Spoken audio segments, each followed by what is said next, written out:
You are listening to the Lucha Central Podcast Network. And now, LuchaCentral.com presents Masks, Mats, and Mayhem. Say you're a parent. What have you heard? You let the legless zombie of Kamala play with the kids. Yeah.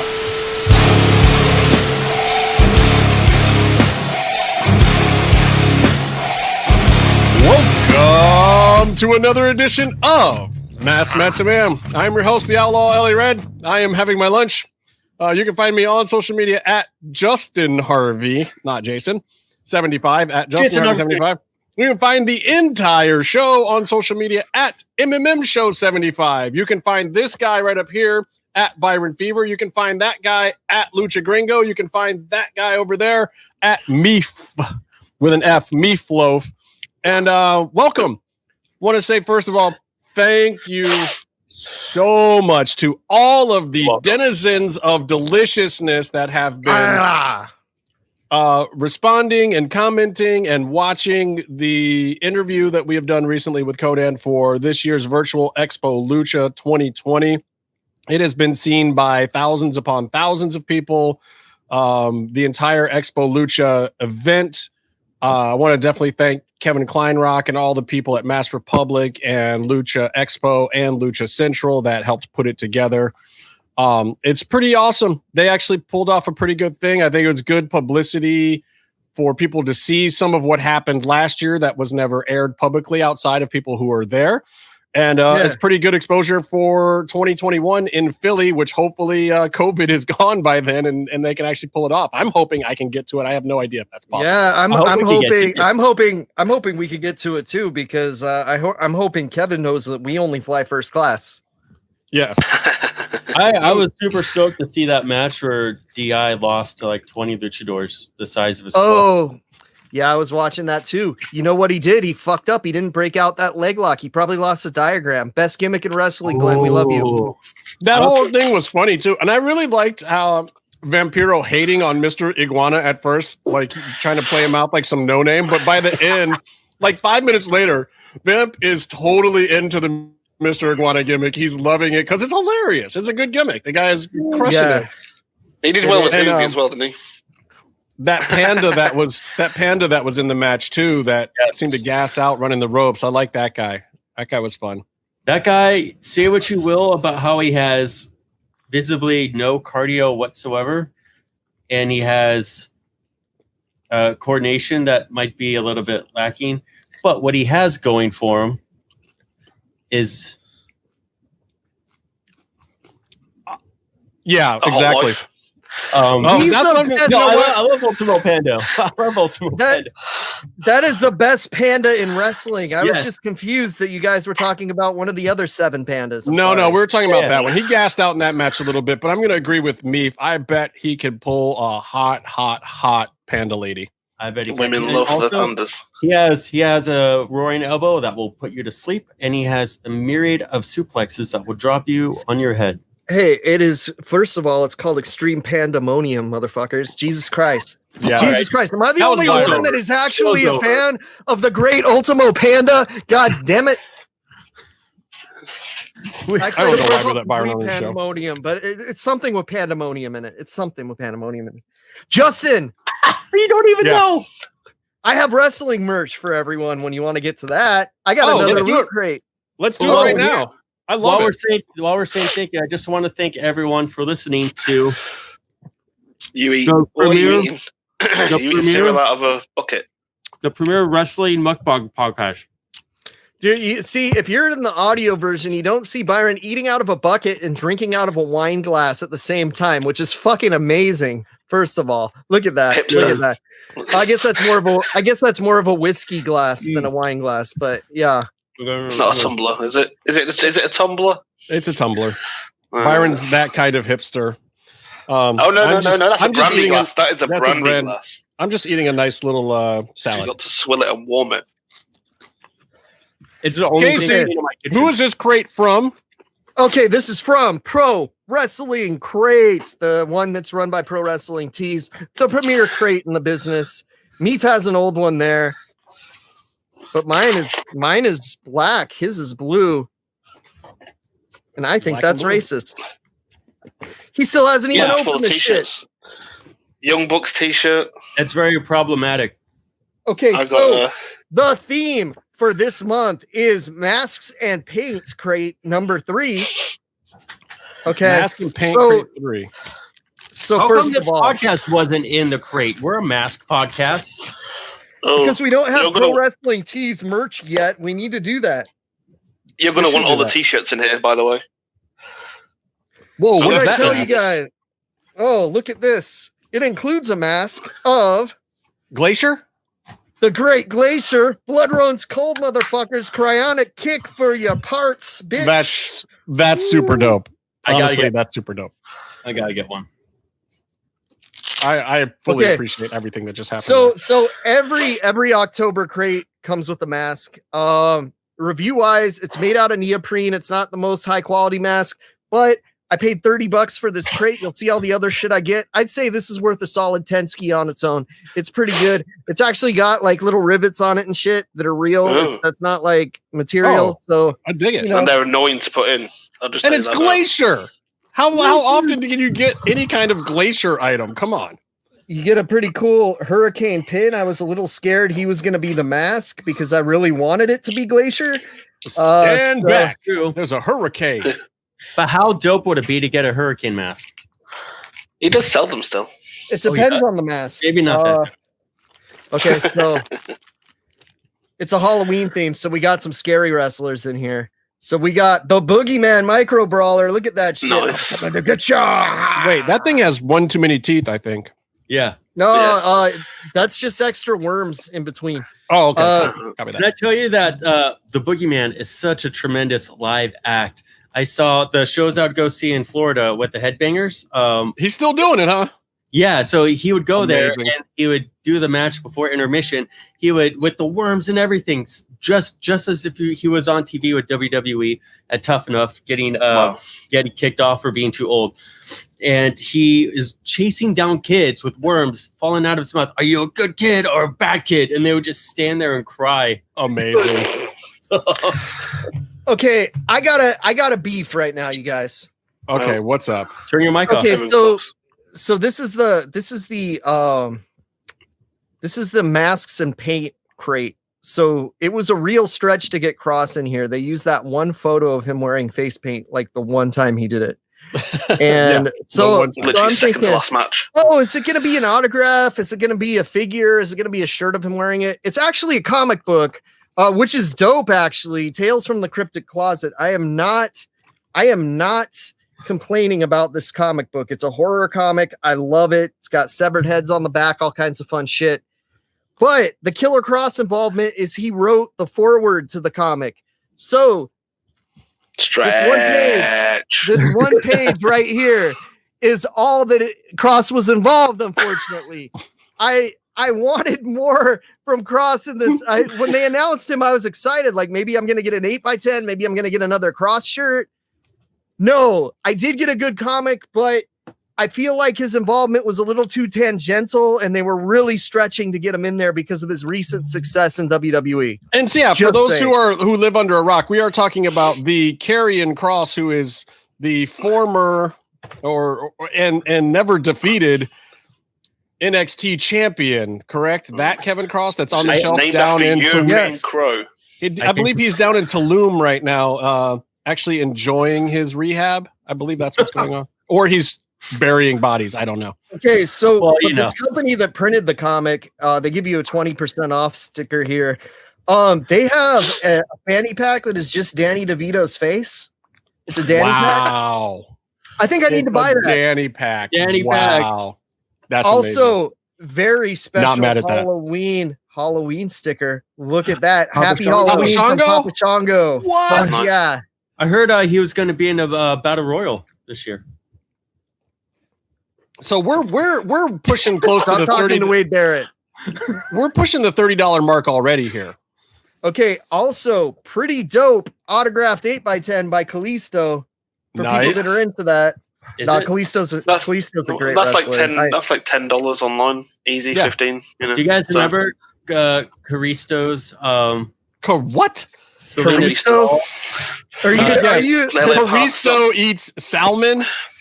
No. Karisto is Byron watching too much fucking New Japan today with the Japanese commentary on. Karisto.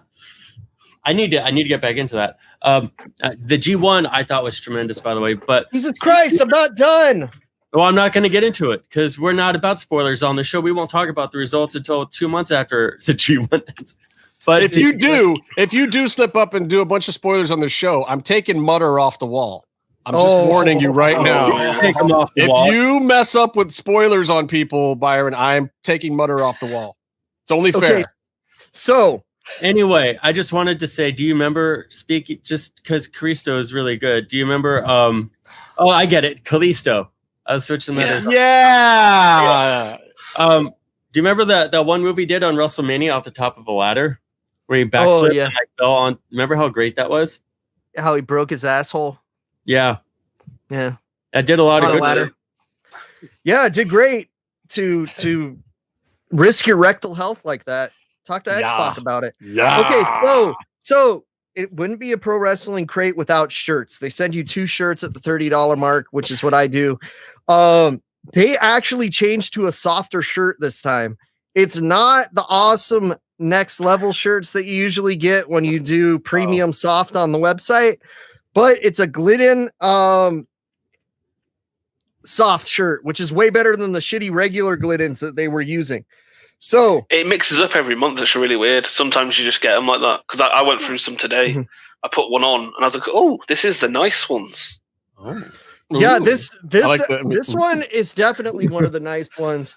They got a nice vintage looking Legion of Doom shirt. Nice. What a rush. Ooh, so that's kind of dope. Reminds me of the LOD shirt I had in 5th grade, that red one that they did. But that hat on the front of it. Also, Darby Allen shirt, kind of fucking dope. Yeah, I'm not gonna lie, I like that one. That's pretty dope. It's got his face hidden on the rib cage here, just trying to get in the camera. See that shit? That's half his face. It's the skull half of his face. The paint half of his face. So yeah, I like that. I'm a fan of Darby Allen's work. I was a huge fan of the Road Warriors. I'm into it. I was very happy with this. I'd say $30 well spent. The last 2 in a row. Yeah. Not so sure about the next one. We'll find out. We'll see. All right. Like I said, even before when I was paying like for the 3-shirt one, for like I think it was like $45 or $40. It was so much worth it. Like you'd get like at least $50 to $60 worth of stuff. Yeah, and I'd say solid. That's like a solid $30. Those micro brawlers go for a shitload of money. I'll show you the stuff I just found in the box that I've put to one side. Okay, what do you got? Wow, Generico shirt. Ooh. Nice. Oh, that's so cool. It sucks he's dead. To the world. I've got to unfold this one because I'm sure one of you wants it. The fact that he died saving a bunch of orphans. Look at that Vader. Wow. That's dope. There's a cartoony Young Bucks. It seems appropriate. This was probably Byron. What do you mean? Masters of the Universe, Cody. Oh, god damn it, Cody. That's dope. Yeah. I like that. Casey is mad that he came all up in the He-Man world on him. Nice Warrior shirt. Cody. Warrior. It's kind of like a 90s style with the... What is this, a $60 crate you're opening? Jesus Christ. No. Just shit from past crates. Oh, I signed up for it for like a whole year and a half. And like, I basically just didn't bother stopping. So yeah, I didn't even care. So they just sent me boxes. So I've got T-shirts I've never worn. They're all never worn. You're saying you Columbia housed yourself. Yeah. There was all really good stuff. So I'll just go. It's worth it. And I've got like a load of autographs I've not even gone through yet. Casey, I have a question for you. I'm thinking of grabbing that Glacier mask off eBay. Do you suggest I try and find the whole crate on eBay? Or because you missed the crate?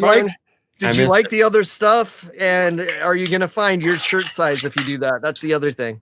That's true. Did it sell out? It sold out. Yeah, it sold out. Oh, okay, because sometimes they October do one they always sell back ones, don't they? Yeah, October always sells out because of the. They said it had a Karrion Kross thing in it. Of course, it sold out. Yeah, True. I can't wait till he comes back. That dude's money. I hope. Oh God, did you see him lifting? He never comes back. You know why I hope he never comes back? There's so many other wrestlers in the world that I like a lot, and he's just going to murder them all, and that's just sad for them. Yeah. Well, Like, wouldn't it be awesome if he just retired right now as NXT champ and just no one could ever prove that he was not like completely the shit his entire career. Here's something that shows you that Karrion Kross is smarter than all of the other wrestlers. When he had his contract issues with Impact, what did he do? Well, when he was around, he kept booking the indie shows, but also he took off to them or wherever the fuck he went, got a sweet new tattoo, learned a bunch of meditation, worked out. He was there with Scarlett, and also, it was also that was Thailand, I believe, that he went to. Yes. So he actually trained Muay Thai, got in better shape. Yes. Before that, it was Greece, wasn't it? Came back the summer before. Yeah. And on top of that, and now he's in Mexico. A goddamn movie about himself and his character there that he still milks to this day. Fucking genius. He does. He's not making like new stuff, but he's still taking some of those old clips. No, he does actually make some new stuff where he's in the gym and stuff now too. He is still building the character even when he's not on TV. He's not waiting for some Paul Heyman to tell him who to be. He just keeps it going. It's amazing. He's smart guy. Also, fantastic tan. I hope he's selling a lot of shirts. Did you see him lifting two people? Oh, I think the shoulders okay. Straight. He fucking sold pro wrestling tees 300 comics that he wrote the forward to, so that's good. he wrote 2 paragraphs and just sold a crap ton of them for pro wrestling tees. Amazing. Hey guys, exactly. what if here's a conspiracy corner. What if this was the whole storyline to begin with? His shoulder was fine, and the whole thing was to create this monster return angle against Finn when he comes back. But now they have to keep him in Mexico because Finn's jaw is legit broken. Maybe.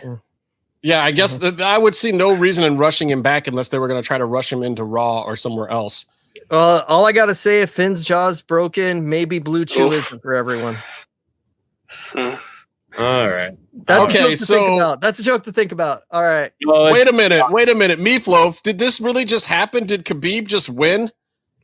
Yeah. Khabib Nurmagomedov. Oh, wow. Don't let Byron say Russian names at all. Wait, try that again, Byron. Khabib Nurmagomedov. Can you say that? Nurmagomedov. He's not a kaiju. Bro, he's not a kaiju. His name is Khabib Nurmagomedov. Try one more time, Byron. Sounds like you're saying a Transformer. Wow. This is amazing. Okay, I gotta go watch this fight at some point. 29-0. Yeah, that's it. That's it this week for MMMShow. It's a come and stay in the mix. Hold on. Yeah, we never talk about UFC because they're always on after we do the show now. Yeah. But now it was on basically during and right before, which also screwed me up because I was running around doing my regular Saturday afternoon stuff. I can't win. You can't win. That's life. Also, Meef, did you say that he retired? Yeah. Yeah, he was just like, look, none of you guys are good enough for me to keep bothering doing this. Bye. Let me ask you this question. Is the champion that wins the championship match in every UFC fight now going to retire until Dana gives them more money? Hopefully they will. Because it seems like that is... Yeah, no, that's what you do. You retire, and then Dana has to drag you back for a big money fight. But then you're not wasting your time going through these number one contenders and other stuff where you're not getting paychecks because the guys don't have a name. And honestly, Khabib leaving that division is the best thing for the UFC. Yeah, he's worth a couple of good big fights. What, maybe 2 or 3 more? But they need to develop the rest of the division. They're killing these guys like Poirier and Justin Gaethje today that lost to Khabib, and even Conor McGregor.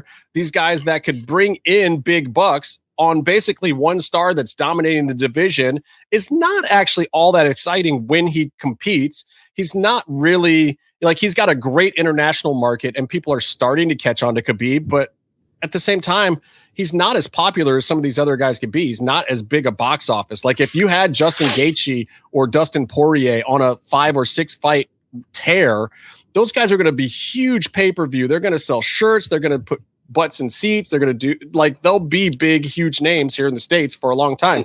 So classic boxing, isn't it? You know, keep them apart and you build someone up so they have a good record and you've got as much money out of them. And that's when you finally let them fight each other to show who's the best in the weight division.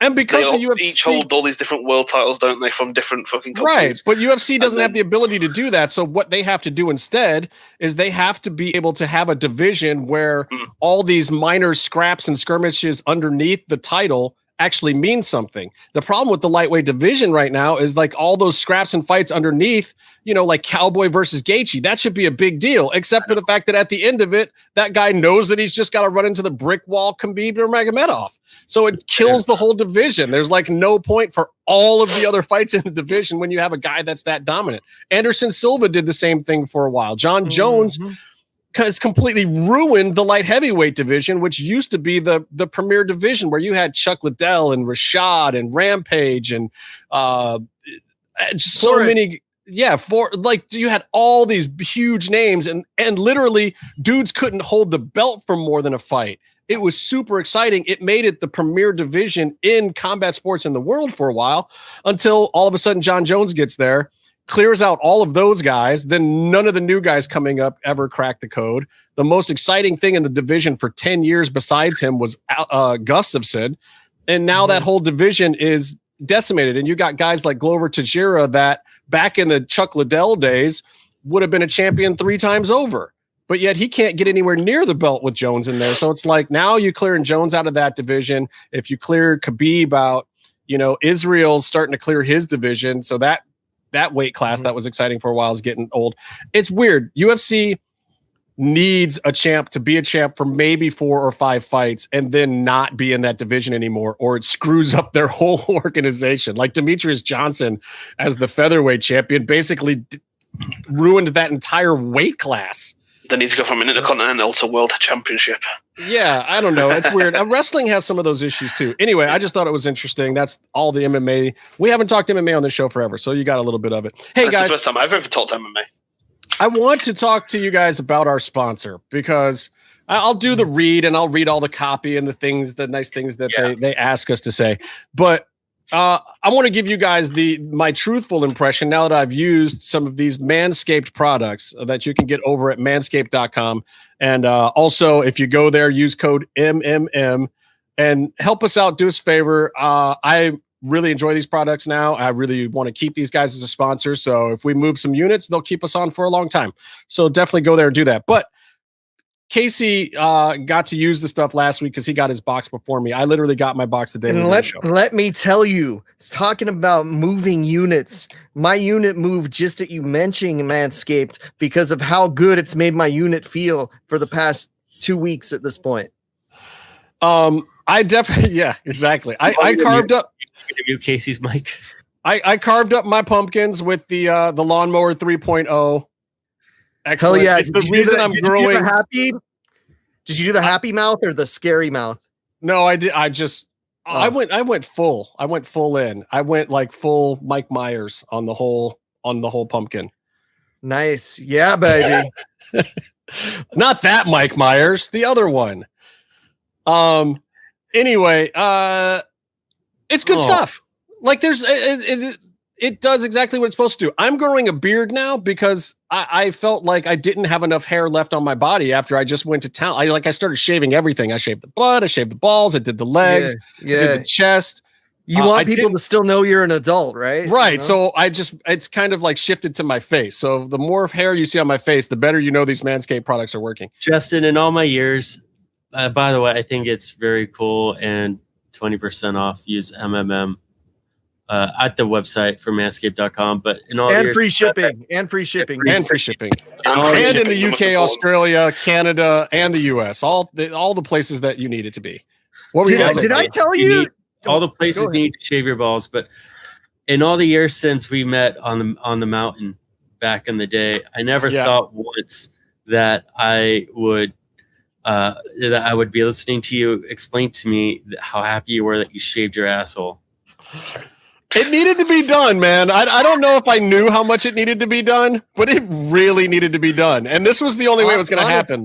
The lawnmower 3.0 is absolutely the only way that was ever going to happen, I think. Honestly, when I first met Justin, I thought I'm going to be talking shaved buttholes with this guy for years to come. I guess moving forward, the legions of Denizen fans are going to they're Denizens of Deliciousness. Get it right, bro. Yes, and we are the Delicious Daddies. That's how the show works. Yes. Yeah, that'll fit in with this. The Denizens the DDD show will learn to associate thanks to manscaped.com. The premier podcast, Mass Mets and Mayhem, is now the premier podcast of clean buttholes. All right, let me put that on a shirt. Let me read the important stuff. Show. We're just going to talk about they want you guys to know. Looking after ourselves. I'm gonna read the important stuff that they want you to know that you should know because it's good to know. The sprays and the appointments. So the Lawnmower 3.0 trimmer offers retractable ceramic blade with advanced skin-safe technology, and I will tell you right now, my skin is safe, and it helps reduce grooming accidents, which you definitely want. Like you want to stab your shit. Yeah, you don't want to really carve up your pumpkins. That's not really for this year. Then the new weed whacker. That's the one that Meatloaf definitely needs to get his hands on very soon. Desperately. Yeah, the weed whackers, the ear and nose trimmer uses the same skin safe technology because you don't want to like rip out a brain cell. I went and ordered these. Actually, I ordered one. This isn't a mustache. This is actual nasal hair. Oh God, that's so gross. You definitely need to get on this. So yeah, you definitely want to get that. The crop care kit can't speak. Crop care kit. Wait, this one has my favorite thing in it though. The crop care kit, the crop preserver ball deodorant. Okay, that's included in there, and that is my favorite thing that I've used from Manscaped so far. And I'm going to try a bunch of different things. What's it smell like? Okay, look, it's almost Halloween time, and everybody wants to be Batman, but no one wants to be Batwing Man. Okay, that doesn't work. When your junk is, let's just speak candidly here. Here's what happens, people. Yes. When your sack gets shaved, then it can stick to your legs more because the hair doesn't keep it from sticking to your legs. So you want it to be nice and clean and fresh, but then at the same time, you don't want to create another problem where it goes and sticks to the inner part of your thigh, and then like you move too quick one direction or the other, and it like and your whole thing is like, it's like making saltwater taffy with your shit. It's not. Yeah, good. This stuff is just like a little bit of lotion. You put it on there, keeps the whole area dried and clean, and not getting all stanky and sticky, and just keeps you fresh and moving about the way that you need to in complete freedom and enjoyment of your experience of having Lawnmower 3.0'd yourself. I read the instructions for that lotion too. It's great. It says apply it in a soothing manner from 5 to 45 minutes. No, it didn't say that at all. It's just one application. That's a different lotion that you're using there. By what? Anyway, let me tell you about some other stuff here. Crop cleanser body wash. That's just like a full body wash. You can also use it on your hair. Amazing. Ooh. Crop mop ball wipes. You never know when the opportunity is going to strike with the ladies, so you keep those in the glove box wherever you need on the go. That's a good one. I wish I needed that more in my life. Let's just put it that way. Soon, my friend. Oh, soon. This one's for Byron too. If you suffer from stank foot or you stand on your feet all day, like you're riding around with your camera and you're filming a bunch of ambulances or Vanilla Ice or something like Byron does. There's a perfect product for that, Byron. It's called the Foot Duster. It's foot deodorant. Okay. Cooling tea tree oil. It's like a pleasant experience, even for the stankiest of Byron feet. Love that. I mean, my only other option is to leave my work boots in a hotel hallway. Yeah, no, I've worked with you before. Byron and I worked on a show where we were in the same house, and when the boots would come off by the front hall, it was like we needed 4 pallets of this at that point in time. That would have really foot duster. If we had 4 pallets of foot duster, I would have been really happy. My feet killed me on the Tigers. This was part of my order as well. I needed this in my life. After our first week on that job, when we had our days off and our boots were just chilling there together, I think some guys in hazmat suits. Dude, if they ever bring back Lucha Underground, that whole line of people that's standing there for 6 hours in the heat, we just need to take foot duster to all of them, please. Could you imagine how much more? Imagine how much more energy the believers would bring in the temple if they had foot duster and they had asshole wipes. Toned balls. Exactly. Balls. Yeah. All right. So here's the important stuff to know too for those of you who might be worried about putting some chemicals or whatever down there. These formulations are all vegan, cruelty-free, dye-free, sulfate-free, paraben-free. So you know your manhood is going to be in good hands. That's the goal here, to get your manhood in good hands. So clean up your huevos, people. All right. So get 20% off, free shipping at manscaped.com. Use code MMM for 20% off and free shipping. Make your balls a priority this fall. Once again, code MMM at manscaped.com. Keep it all in the mix the right way. Yeah, get your balls on par with the Delicious Daddies of the MMMShow. Casey, is there any special guest that wants to talk about Manscaped this week? Terry Funk. Losing video. Oh no, we lost Casey. Censoring me. At the most important part, the only section where we are actually on purpose talking about balls and assholes, and Casey's dropping out. Hey yo, Casey's not here, man. This is the bad guy.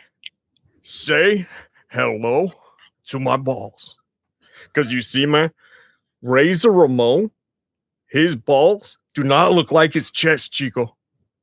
They are hair free. Because let me tell you first, man, we used to get Paul to shave our balls for us back in the clique. And he got too big for his britches and married the boss's daughter. So he wouldn't shave our balls no more, man. So I called up my friends at Manscaped, Chico. I said, whatever happens to these balls happens to you.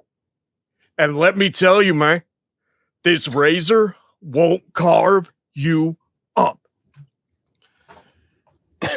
Oh my God. I'm crying. For those who are only listening to this, thanks, Razor. Best believe there was a toothpick throw at the end. Oh my God. All right. Look, I want to talk about our Lucha Underground rewind this week. There's a bunch of stuff coming up. But first, let's jump over to Denise Salcedo in Lucha Central to tell us everything that's happening this week on the Lucha Central Podcast Network. Hey everyone, it's Denise Salcedo here in Lucha Central with a reminder of where and when to catch all of the great network content this week. Get the full lineup and listen to all of our shows in the podcast network section of luchacentral.com.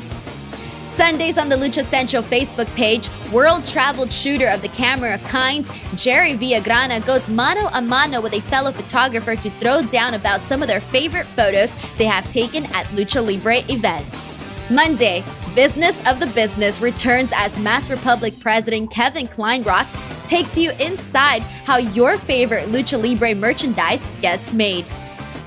On Tuesdays, Mass Mats and Mayhem takes you inside the world of Lucha Underground as they take you weekly through the series with the benefit of hindsight and the benefit of special guests from the groundbreaking series. Check out the premiere video stream every Tuesday at 2 p.m. Pacific, 5 p.m. Eastern on the Lucha Central YouTube channel and at luchacentral.com. Then listen to it on your favorite podcast platform every Wednesday. Tuesday nights live, it's Wrestle Boss, where Fabi Chulo talks MMA and pro wrestling with special guests and listener call-ins.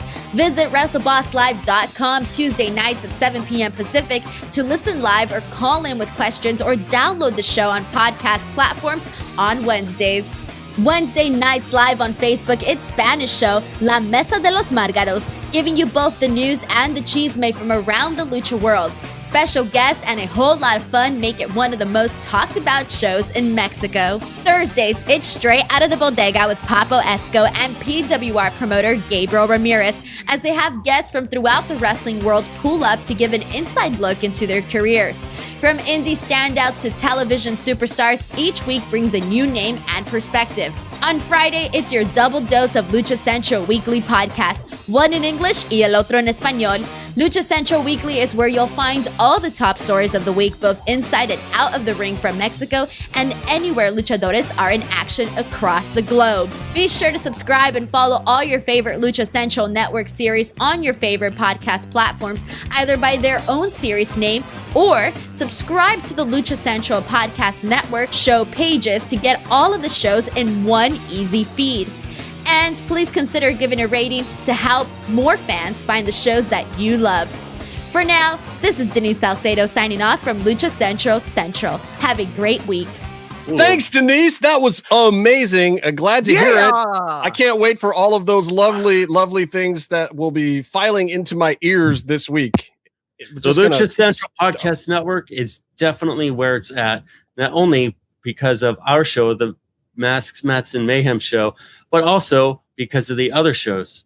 Look, I've been listening to the weekly, and I'm getting down with the weekly. I like those guys. Those guys are A-OK in my book, in addition to everyone else. But I hadn't been listening to them as much because there hadn't been a lot of Lucha Libre going on, but now you got Autos Luchas back, and you got stuff, weird things happening. LA Park fathering people's children. Brendan's always got good stuff to say. It rains on the drive-in Lucha. It fucking rains. Oh, dude, Lucha Libre as a sport right now just cannot win in general. It's just been a dismal. 2020 for Lucha Libre is like pretty bad. It's like a year full event Puro on commentary that we're about to talk about right now. Okay, so here we go.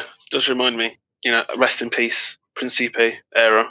Oh my God. Jesus Christ. Wow. Yeah.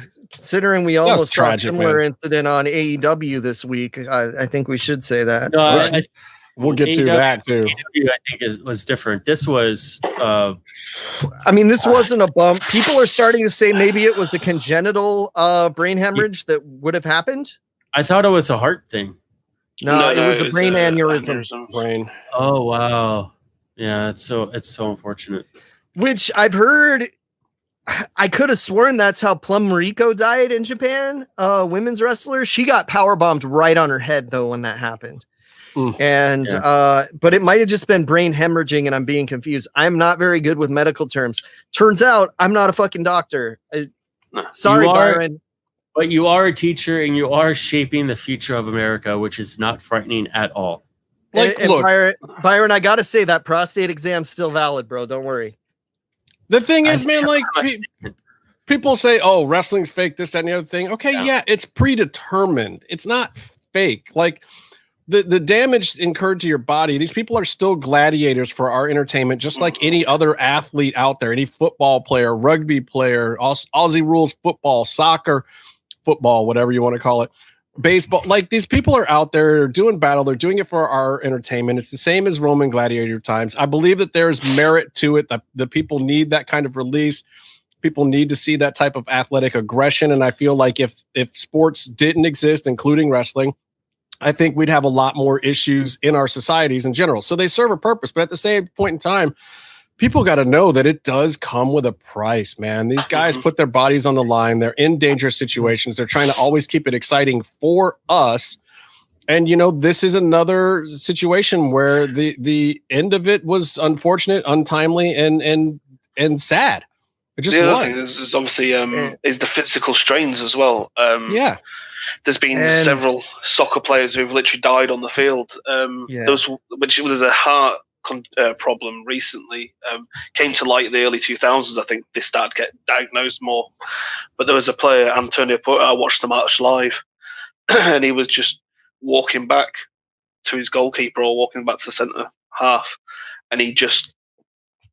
We had Mark Vivian Foe as well. So, it's the strains they put on their bodies, not just in terms of the hits and stuff. It's just like the actual physicality and, the workload you put on your body does take, it shortens things. It takes your toll and it shortens your lifespan. I'm going to be really, really interested to see over the course of time what the longevity of MMA fighters is. Everyone thinks it's so brutal, but it's like they get in and out. their careers, they don't get me wrong. Some of them are getting CTE issues and getting the brains rattled and whatnot. But I'll be interested to see if it's as bad as boxing, where the lifespan of an average boxer is low. Like, what's the average lifespan of a wrestler? 68? Come on. Like, some of these guys. Yeah. It's pretty grim. And we're talking about the guys who are old right now, who were big in the 70s and 80s, and they weren't even bumping like these guys do right now. You know what I'm saying? Yeah. They weren't doing the same kind of stuff. But I think shots and stuff. But on the other hand, you know, back in old days, they were doing a lot more uppers and downers, which is why, like when Animal passed, it was shocking, but no one was asking how or why. You know, it's like, a lot of these guys from that generation, their bodies just stop now. Well, yeah. So I'll be interested to see, like, what happens with this generation of wrestlers who do bigger high spots for sure, you know, and take some bigger risks. And some of these guys that came through the hardcore wrestling of the late 90s, early 2000s.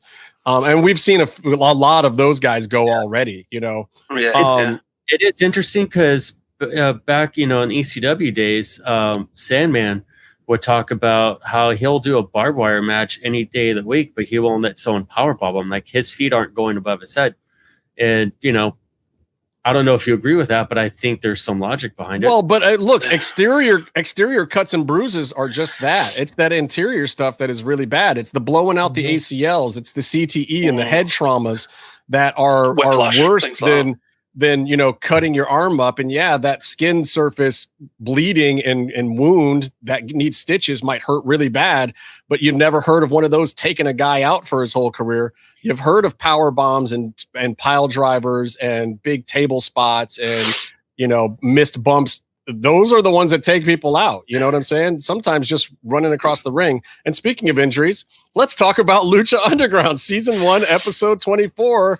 For our trios championship. Hey, can I just get something out of the way really quick, Justin? Go for it. Fuck this episode. This is not. I wholeheartedly agree with Casey. Just to agree. There's some good things about this episode, especially from when it originally aired. Like that it was only 45 minutes long and it was over fairly quickly. In retrospect, though, there are definitely some things that not only were bad precedents, you know, they were also just not as fun to watch. But let's get into it. So we got this first vignette where Lotus is talking about how after 8 weeks, she's good to go. And she's basically tired of Dragon Azteca not letting her off the leash. And then this so far to me of the fight scenes that they filmed as vignettes is the worst one. She does like this, you know, the Bruce Lee thing where they're feeding to her for stuff, and it's in super totally slow motion. Not unmasked luchadores fighting, and one of them totally was not Phantasma. Just saying. It really was, but it also was like super slow. The stunt choreography here was a little bit lacking. It's like I liked visually what Skip was doing with the backlight and the blue and trying to give it kind of a motif. I dug visually where it was at, but I felt like the stunt choreography on this one was not nearly where it was at with the Puma segments or the Conan segment or the Penta segment. Like, they've done this before and it's been so much better. And I don't know if Angela was doing this herself or if somebody else was doing this for her, but it wasn't great to me. I thought one of the unmasked luchadores that attacked her fucking threw a pretty sick spin kick. I don't know who that was, but it was a pretty nice kick. I thought that was Phoenix, actually. I could be wrong, but he had too much hair. Like, he had kind of like it wouldn't have hair. It wouldn't have been Phoenix if there was hair involved at all. That could have been could have been Penta right there. Actually, that was like a Penta haircut. Yeah, but see, Penta has a body type where you would know it was him. Yeah, but this guy kind of had that body. I think that might have been Penta. Ooh. I think one of them might have been Cuerno. What do you think, Meef? I think the hair might have been too long for this segment for it to really be him. I did not watch this episode. Okay. You may have done yourself a favor. There's a shot where I was like, is that Cuerno doing it, or is it that one stunt dude that looks kind of like Johnny Ace? that's been in some of the other segments. So it was probably him and not Cuerno, but it could have been Cuerno. So you're saying it wasn't Ricky Mandel? No, none of these look like Ricky Mandel. None of them were Ricky Mandel. This was all luchadors, I'm pretty sure. No, but I watching back now, I don't see how it wasn't obvious to us that Dragon Azteca was Drago, because his blocks are the exact same. 100%. And the face is like, it barely gets into the Azteca costume, and it's pretty obviously him. It's weird. I remember the best one is that everybody thought they saw the Phantasma tattoo. Yeah. The Quan. It was just a shadow from the shirt. Yeah. Yeah. Anyway, so this is one of those storylines. If you have not already watched Lucha Underground, and you should go back, it's all on Tubi. Check them out. They're good. We're getting to the good stuff now. So yeah. Join in where we're at. You don't necessarily have to go back to the very beginning. Nah. But they're really playing the long con here with the Black Lotus character. I mean, we've seen her since the beginning, and they're still building it up. And it makes sense though, story-wise. Does it disappear for like 2 series? Yeah, she does. Because she got pregnant, I think. And this doesn't get resolved until the very last episode of the show. Yeah. So you keep watching. Keep watching. Keep going. Well, yeah. We'll see when we get there. What happened next? Nothing. versus Sexy Star. Oh, Jesus. Yeah. This is the one. Oh, Casey just disappeared. Casey loved the match so much he's cranking off camera right now. But here's the thing. I want to say the good things about Pentagon first of all, which in watching this match, it brought me back to the fact that I realized Pentagon is good at working with female performers. He's also good at carrying a worthless shitbag of a worker. Okay. Let's put it that way. So here's I'm back. Here's so like he has the history, which we'll see later in the show, and also in other matches outside Lucha Underground. But at the time, he was the intergender tag team champ in AAA with Sexy Star. So he was already used to carrying her. Right. Great. They had a chemistry, and I mean, any match where Pentagon loses ever is here's wrong, the thing. But he made her this match. This to this point in Lucha Underground is the best that she has looked. Yeah, that does not mean that they should be putting her over on Pentagon right here. But Pentagon also, he's a nice guy, and he has said that he has been okay with putting over these performers that don't look as strong. He's been okay with this in his career.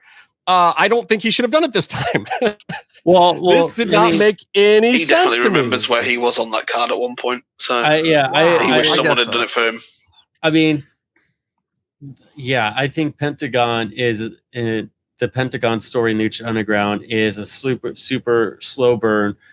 Much to our dismay for a lot of it, but there was a payoff, and like he's where he's at now because of it. So I think you can't really argue. Yeah, look, he was fine in the long run, but very simply, I gotta say this: Pentagon losing to anyone from a very simple backbreaker doesn't make any sense. Now I talk about all the time how too many kick out at 2s and too many broken finishes and this, that, and the other thing. And every now and then a quick finish is fine. But if you're gonna put her over on any credible guy who has looked like a monster, who's one of your heels that's coming up quickly, like this just isn't the way to do it. They needed to at least put more into this finish or something. Like it was the most simplistic, simple, quick finish.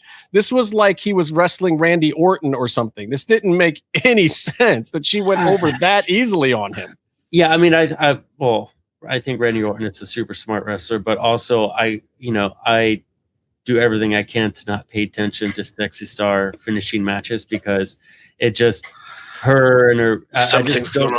I don't see how she presents herself as an offensive threat at all. So whatever. I thought they had. I get her getting a win at this point for the storyline that they were going for. I get her getting a win over a name, over a person, but not this easily. You just have to forget a roll up or something would have been fine because it's you just have cheapy. to forget like 40% of the match and it makes sense and it works for you.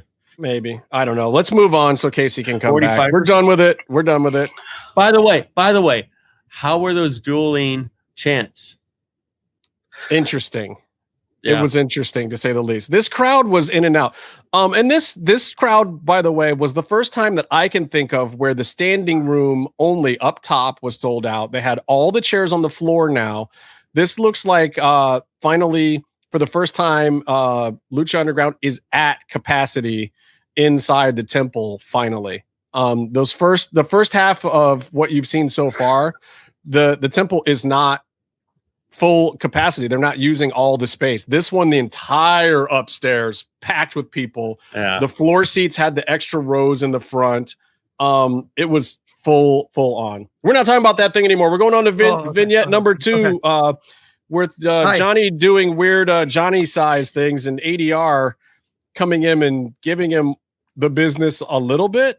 Hey, he was doing the pull-up part with his left hand too. Respect. It was dope. I mean, yeah. And this was kind of this might be the first time, but as Lucha Underground goes on, we find Johnny more and more often in that little workout area doing some type of completely unique to him weird exercise. It's like they just kept trying to find new weird parkourish exercises for Johnny to be doing every time we see him. It got RVD over. It works for him too. You know what I mean? It's great. I love it. And he just goes about his scene. He does not talk very much here. They mostly let ADR do the talking. I'm sure Fogelman had something to do with that. Juanito, did I tell you about my new ball shaver sponsorship? Juanito. That's not gonna be one of the bits. My ADR isn't good enough. No. From behind the cell. ADR does really great promos, but also I think something that at least I never really paid much attention to until afterwards. They're all written for him. Like but he remembers them. Yeah. I mean, he's a true WWE guy, in that they could really write for him and he would go out there and do it. Like all the way back to when he was feuding with Santino Marella or whatever. That's right. You know, they would write ridiculous stuff for him that didn't necessarily fit, but he would just go out there and make it work. Sorry, I'm getting blown up. Someone's in my DMs on Facebook trying to talk dirty to me. So, what's his name? I think you know, Justin. Tell Kevin Kleinrock I said hi. Hey, you've got your balls shaved now, Byron. I know what you mean by that, Casey. Fancy a date. But check this out. So, like, in a case of like what could have been, ADR, ruined lives and did all this stuff, beat up a Ninja Turtle, which was cool, but he did other stuff too, and now he's hopefully going to jail for the stuff he did, But what could have been, imagine this guy with his charisma and the aura that he has in WWE in their movies, and their straight to video movies. Yeah, just imagine if that guy hadn't racially abused him. Could we shit on Kevin Kleinrock sending me pictures of Destro figures I don't have in DMs on Facebook? What's up with that? Oh no, that's actually sexy. I like that a lot. I appreciate that he did that. Kleinrock, oh my God, working his way up to some Casey. I thought you bought it. Fame. It's okay. It's okay. He got the Storm Shadow. I got Storm Shadow. What happened to your pimp Destro?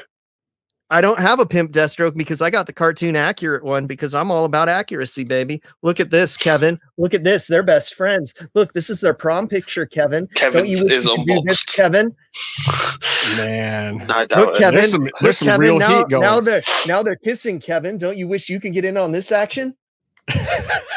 This is amazing. This is until Kevin shows us like these Pentagon of Phoenix he's got before us. God damn it. He's going to get those like 2 months before us. God damn it. He's going to get everything before us. Anyway, the vignette, I like the ambiguity here of you don't really know whether ADR is coming or going, or which one of these guys between Mundo or ADR is the face and which one is the heel right now, or if they really are going to team up. I thought it was well done. Just kind of left that like these guys are going to interact. They both came from the same place. Mundo was off away from all of wrestling for 3-4 years, but ADR is basically making fun of him like, look, bro, we were at the same place. Look what I did over there. And what did you do? You did nothing, and you left and you came here, and now I'm here. So now what does that make you? That makes you the guy that got here and didn't do anything. Yeah. So anyway, it's now good we stuff. It's good stuff, but it's also balanced by homegrown lucha stuff too. And that with 3 segments that we've now talked about made up like a 10th of the show, and the rest of the entire show is the trios match. Yeah, so I hope you fucking like Son of Havoc, because no one does, and he's gonna be the rest of this episode. Oh, listen, my Son God. of Havoc is cool, and Helico is cool. Everyone in this match is cool, and this is the best so far, the best era of Ivelisse. So I won't disagree with some of that, but here's the thing. So trios championship match. The teams we have are Cuerno, Cage, and Tejano versus Son of Havoc, Ivelisse, and Angelico versus Killshot, Big Rick, and Big Rick's cousin, the Mac. They keep driving home that he's Big Rick's cousin this time. Little did they know that wasn't going to really matter storyline wise for very long. So yeah, the Cage, look, Cage double suplexing guys, great stuff. Like being the small guy that can show a lot of power, but there's not a lot of. I called him small. Like Cage is not. Cage on TV, especially in Lucha Underground, looks way huger than he is. What is he, 5'8", 5'7"? Like he's not just taller than me. They stuck him with Taz so he would look big. He's not tall, but in Lucha Underground, he looks big. But then again, like Cuerno looks huge in Lucha Underground, and he is a bona fide cruiserweight in WWE. He's like, 6 foot tall, yeah. Yeah, he's my size at best. And so is Killshot and all these guys. Tall. I mean, God, you got to be taller than that, Byron. You're 6'2" or something, right? I'm 6 foot, but I wear like boots sometimes. So my hair's poofy. But we're the same height, dude. He's got. I'm 6 feet tall, but I weigh like 60 pounds less than you. You're a huge man for 6 feet tall. I just work out a lot. What can I say? Big bones. Jacking it. Yeah, exactly. Wanking muscles on. He works both hands. I have a very dedicated workout program. I thought the biggest issue with this match at the beginning was the fact that these performers all around as a 9-person group of people here didn't have very much chemistry together. Most of them had not really ever worked with each other. I don't think there was a lot of feeling out. It's pretty hard to do a lot of run through with a 9-person tag. I mean, I'm sure they ran the ropes together a little bit before this, but this kind of match, when you see it in season 3 of Lucha Underground, is so much better than here because these guys all know each other by then. But this is basically 9 performers from all over the world coming together for the first time in a match, and they're not very familiar with each other, and it feels that way. And everybody's familiar with each other. Actually in the same tag. Correct. They were all together, so they weren't in the ring at the same time. But then the spots start picking up. There starts being some fun stuff. Max, senton dive over the top rope was pretty dope on Tejano. Mm-hmm. And then I don't know what's going on here, Casey. Maybe you can shed some light on this for me. Evie does like a simple like bulldog press thing from the apron to the floor, and that's where she pulls up lame. She's hurt after that, storyline wise, or was that the legit thing? No, that was the legit thing. She was really hurt for the rest of the match. Trap a leg underneath for the rest of both matches. Yeah, I mean, if you go back and watch it, it is the mildest spot in the entire thing. She does it very safe. She's just doing a sitting little thing from 4 or 5 feet down, but she must have rolled up the knee the wrong way on the land. Look at Rob Van Dam, never injured in his career, bust his fucking leg doing a baseball slide, something really similar, And what sucks is this injury would plague Evie for the rest of her Lucha Underground career because she injured it again, before her match with Katrina. Yeah. And to an extent, it plagued Lucha Underground as well. It did. Well, because her spot got given to someone else. And here's the other thing too, is like, this was also the moment that helped make her, though, because she did get hurt. It is the longest match in current Lucha Underground history. And she keeps going. Now, she's not doing a whole bunch of spots, but when it came time for her to do her spot, she did still do it. Justin. What? Hold on. What? They did 2 all-night-long matches, which were 60 minutes long, and one of them went by this overtime on a point. different episode. By this point, Byron, None of these have aired yet. All right. I'm But saying you said in Lucha Underground history. No, to this point in Lucha Underground history. Okay. This is the longest match. We're talking 30 minutes, and she gets injured in the first 3, and she's basically got 3 more matches to go. Luckily, she was able to use the Singapore cane as a crutch after a while, and then she was able to do more spots that way. It's fucked up, man. Like, that sucks for her, you know? Like, but at least she wasn't laid unconscious in the middle of the ring and having people drag her across it. Yeah, we're gonna get to that. Don't jump ahead. Didn't she do a dive off the rope or something? She did. So yeah, like her towards the end of this match, she climbs up to the second rope. She wisely doesn't go up to the third rope, but she's going second rope to floor. And then she still does her spot. They catch her, and then I think Son of Havoc runs through and does the dive onto her, knocks the other guys down, and then they get the win in the ring. Son of Havoc. I'm just saying, I hate Son of Havoc. Just need to put it out there, just in case no one knew. Yeah. Big Rick. Why is Big Rick wearing like Plaxico Burress sweatpants at this point? He's got a huge. He's got a giant dick, bro. Can he do how much jorts or something else a little better than the Plaxico Burress look? And probably what's poking out of the bottom of the jorts. Oh. Yeah, exactly. They saw some head on the last match. Wasn't an E-pad. Yeah, I mean, I would just say from the start to the finish of this, Big Rick just did not look like he belonged in that ring at all. Has the policy, let us know if you want to show a piece of dick, and they didn't tell him ahead of time, and they got in trouble. Okay. And so now they're like long pants. But Cage, you better wear a singlet. Cage was in this match, though. Cage can teach him how to tuck. First of all, I think he's got a terrible tuck job.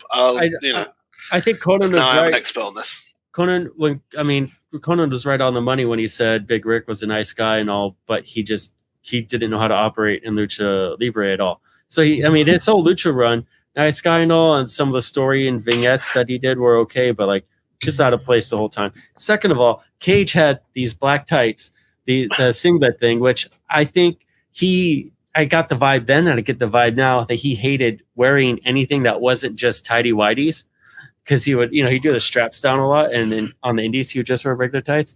But these black tights had just complete like moose knuckle, all that stuff, just right there. And there was an Instagram photo at the time that we saw where you could tell they totally like just black shadowed the penis and balls out that are just there, right? And then I swear in his matches now, when he wears them, when they have a big shot of like a full body shot of him, I swear there's a sloppy CGI shadow right over where his dick is just dancing around. PTSD, you keep on seeing shadow. And it's like, well, let me tell you, brother, to be the FTW champion, you got to be packing downstairs and have a moose knuckle. Because I'm Taz. It's just a human suplex machine. It totally looks like they went on. Survive if I let you. I don't need no weapons. My balls are my weapons, Candido. It totally looks like they went on Fiverr and they hired someone to keep. You could call this the Brooklyn World Belt. You could call this the Fuck the World Belt, but it's really the Moose Knuckle World Belt because I'm the human suplex machine.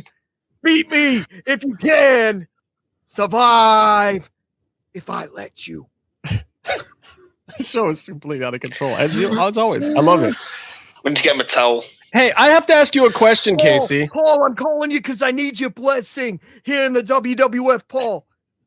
Sir, my question for you, Taz, is do you feel good enough to enter the Royal Rumble at number 13, or would you rather wrestle the undefeated Kurt Angle and beat him with your illegal Tazmission hold so that the win doesn't really count? Because if you answer number 2, I'm going to say, fuck you, you're wrong. Oh, this is a spoiler. Casey does great impressions. I was going to ask you. Within 6 months, he wrestled Jerry Lawler. Let me tell you something about Lawler. Let me tell you about Lawler. Here, Meatloaf, if that is your real name. Jerry Lawler likes to bang little girls. And let me tell you something, that does not fly in the Red Hook section of Brooklyn, New York. Beat me if you can. Survive if I let you. Just another victim of the human suplex machine in my balls. I had a legit question for you, Casey, like 10 minutes ago, but I just had to let all of that happen.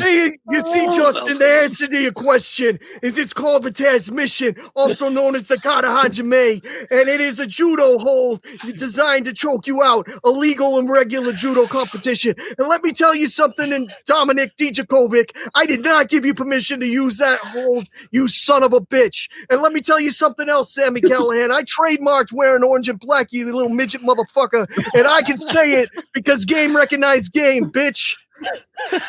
Beat me if you can. Survive if I let you. Oh shit! So I've Casey, been working on that one for a long time. We can tell. It's if you're not really having enough fun, what is going on with Daivari in this Lucha Underground match? Well, let me tell you, Justin, what's going on with Daivari or whatever you call him. Let me tell you.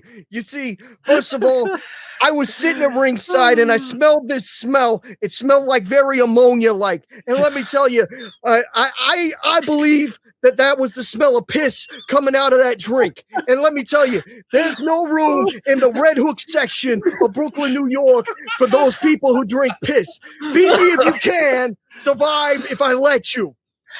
Daivari or whatever your fucking name is. Oh, God.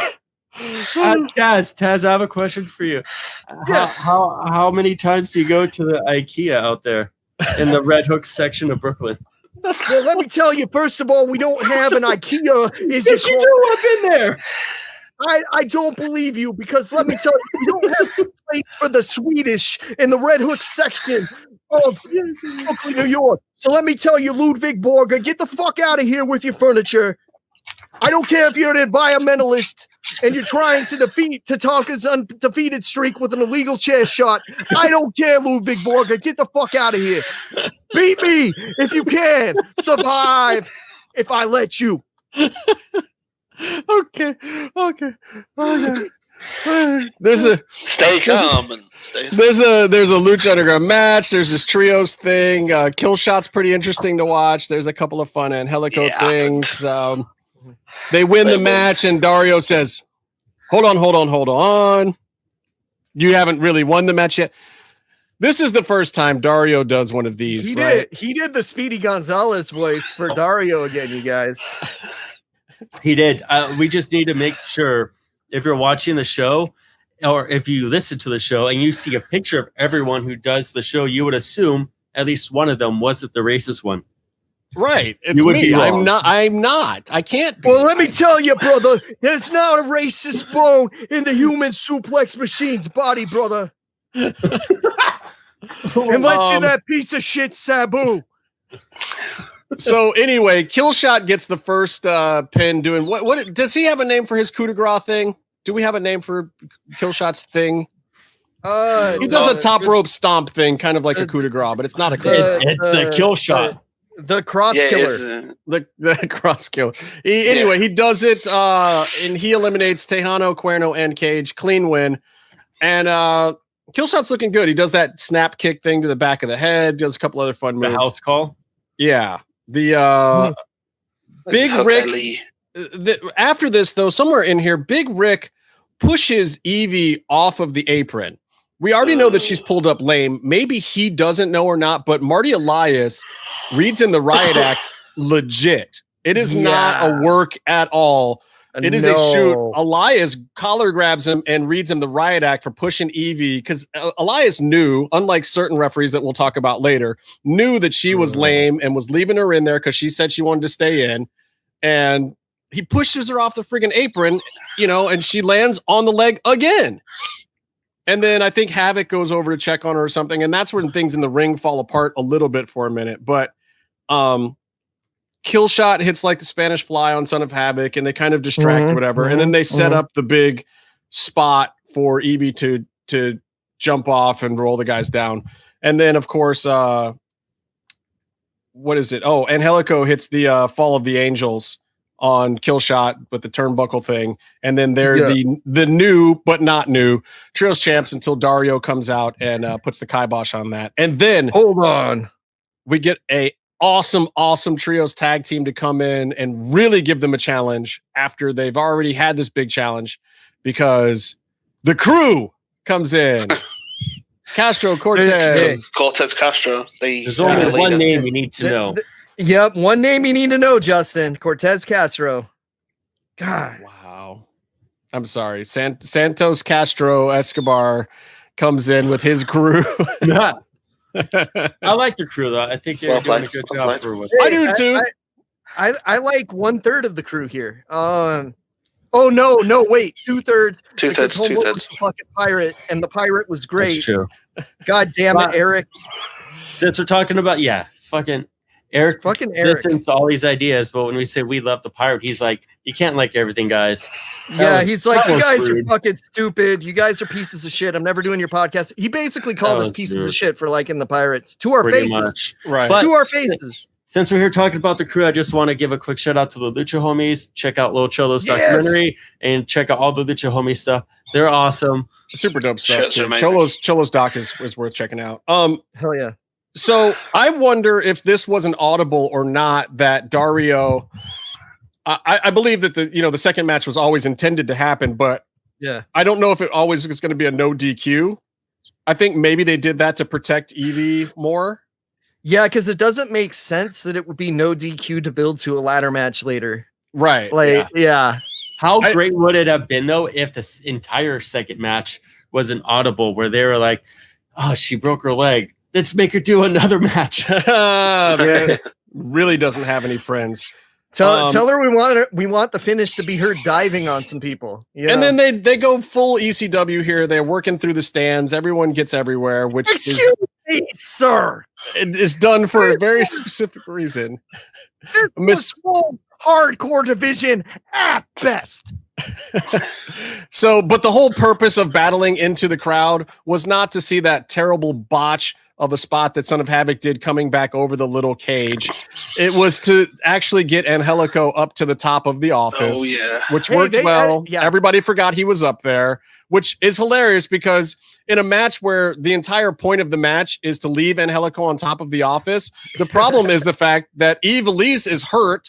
So now you've basically only got Son of Havoc working and doing all of the actual work. And no one bit of a flawed concept. So good news is Evie wisely does a little bit of kendo work here, and you start using a kendo stick as a crutch. And of course, Angelico finally does an amazing spot off the top of the office, which brings this episode back from the brink of complete awfulness. He does this running dive into the ring, does it flawlessly. He does not get hurt this time. And he doesn't get hurt on any of his dives. It's wild. No, he gets hurt like walking down the street. So it is what it is. Evie canes the hell out of all of them. You have your real trios champions. And I will say this, at the time when this happened, I liked it. Oh yeah, we loved it. Yeah. Loved it. It totally worked for me. Awesome. I wasn't even mad at the Son of Havoc thing, but this is wrestling. When you're writing wrestling the right way, once you start getting things on track, you're making your audience actually care about things. The crowd came alive. The Angelico spot really, actually about halfway through the first part, really once Killshot started getting going and Cage got in a couple of good moves, was really the crowd finally had come alive. Cuerno was dreadfully underused in this whole thing. Cholo even got a few spots in, and Evie did her best. Like, look, for all of the talk about Evie now and her not, manning up and doing what she's supposed to do and this, that, and the other thing, she clearly said she wanted to stay in this match. They knew she was hurt, and she stayed in and did her part and did her thing, and they loved her for it. How faint praise is it? It's like, yeah, you suck now, but you did the right thing here. Well, I don't even say that she sucks now. She's just so questionable. Nobody knows what to make of her from one week to the next still. Like, I really still want her to be great. I wanted her to be great then, and she was one of the reasons why everyone was so happy that they won. I agree, and I think she hasn't really wrestled for the past couple of years, so we see that in the ring. Hopefully, I'm still a fan of hers, and hopefully she gets back to where she was in Lucha Underground. But it would be nice to see. There's the golden rule of wrestling is like, if it's over, it's over. Nothing else matters. And there's those instances like you only have Son of Havoc fighting for the team, or this and that. But at the end of the day, that trios tag team, their underdog, oddball pairing, odd couple pairing, odd trios pairing, got over. Yeah, and the unlikely trios. Unlikely trios. And this is her breaking her leg, her foot was almost the best thing for them as a group for their gimmick. Because, I was rooting for them forever. Well, and this is part of why I always wanted Ivelisse to really show the world something, because this was one of those things where it's like, yes, you got hurt, but it did help you get over. Everybody loved you for what you did after you got hurt. At this point in time, and you can still build on that goodwill. To this day, she could still build on that goodwill, but she's still missing something. Something needs to happen with her. I don't really know what it is, but maybe one day she'll do it. Look, let's take another quick break, and then we got to come back, and I'm going to add one of my favorite referees to the Wall of Shame. Oh, yeah. Right after this. Come on back. Lucha-masks.com, in partnership with Mask Republic, give you personal protective masks to keep you Lucha strong in the fight versus COVID-19. With world-class luchadors Blue Demon Jr., the Lucha Brothers, LA Park, Ultimo Dragon, Cain Velasquez, Conan, and so much more. Head to lucha-masks.com and you too can become a masked warrior. Lucha-masks.com, powered by Pro Wrestling Revolution. Wall of Shame time. I'll tell you who's already on here. Like Wall of Fame, we got Sonny Kiss, Denise Salcedo, Tony Khan, Karrion Kross, Roman Reigns, Casey, Robert Stonebrand, Kevin Nash, bunch of cool people on the Wall of Fame. If you got a suggestion for us as somebody that's done something of absolute excellence of caliber that deserves to be on the Wall of Fame, speak now or forever hold your peace. It better not be about some kind of British football club. It technically is. Oh, Jesus. But no. How did I know? Our horrible government overlords decided that we've got a problem. We've gone in the last 10 years from having next to no food banks, maybe 5 in the whole country, to having like 1 million. Kids are starving. Poverty's gone up. Loads of people have lost their jobs. Obviously, a lot of the nation is still on 2/3 of the wage. Our government voted.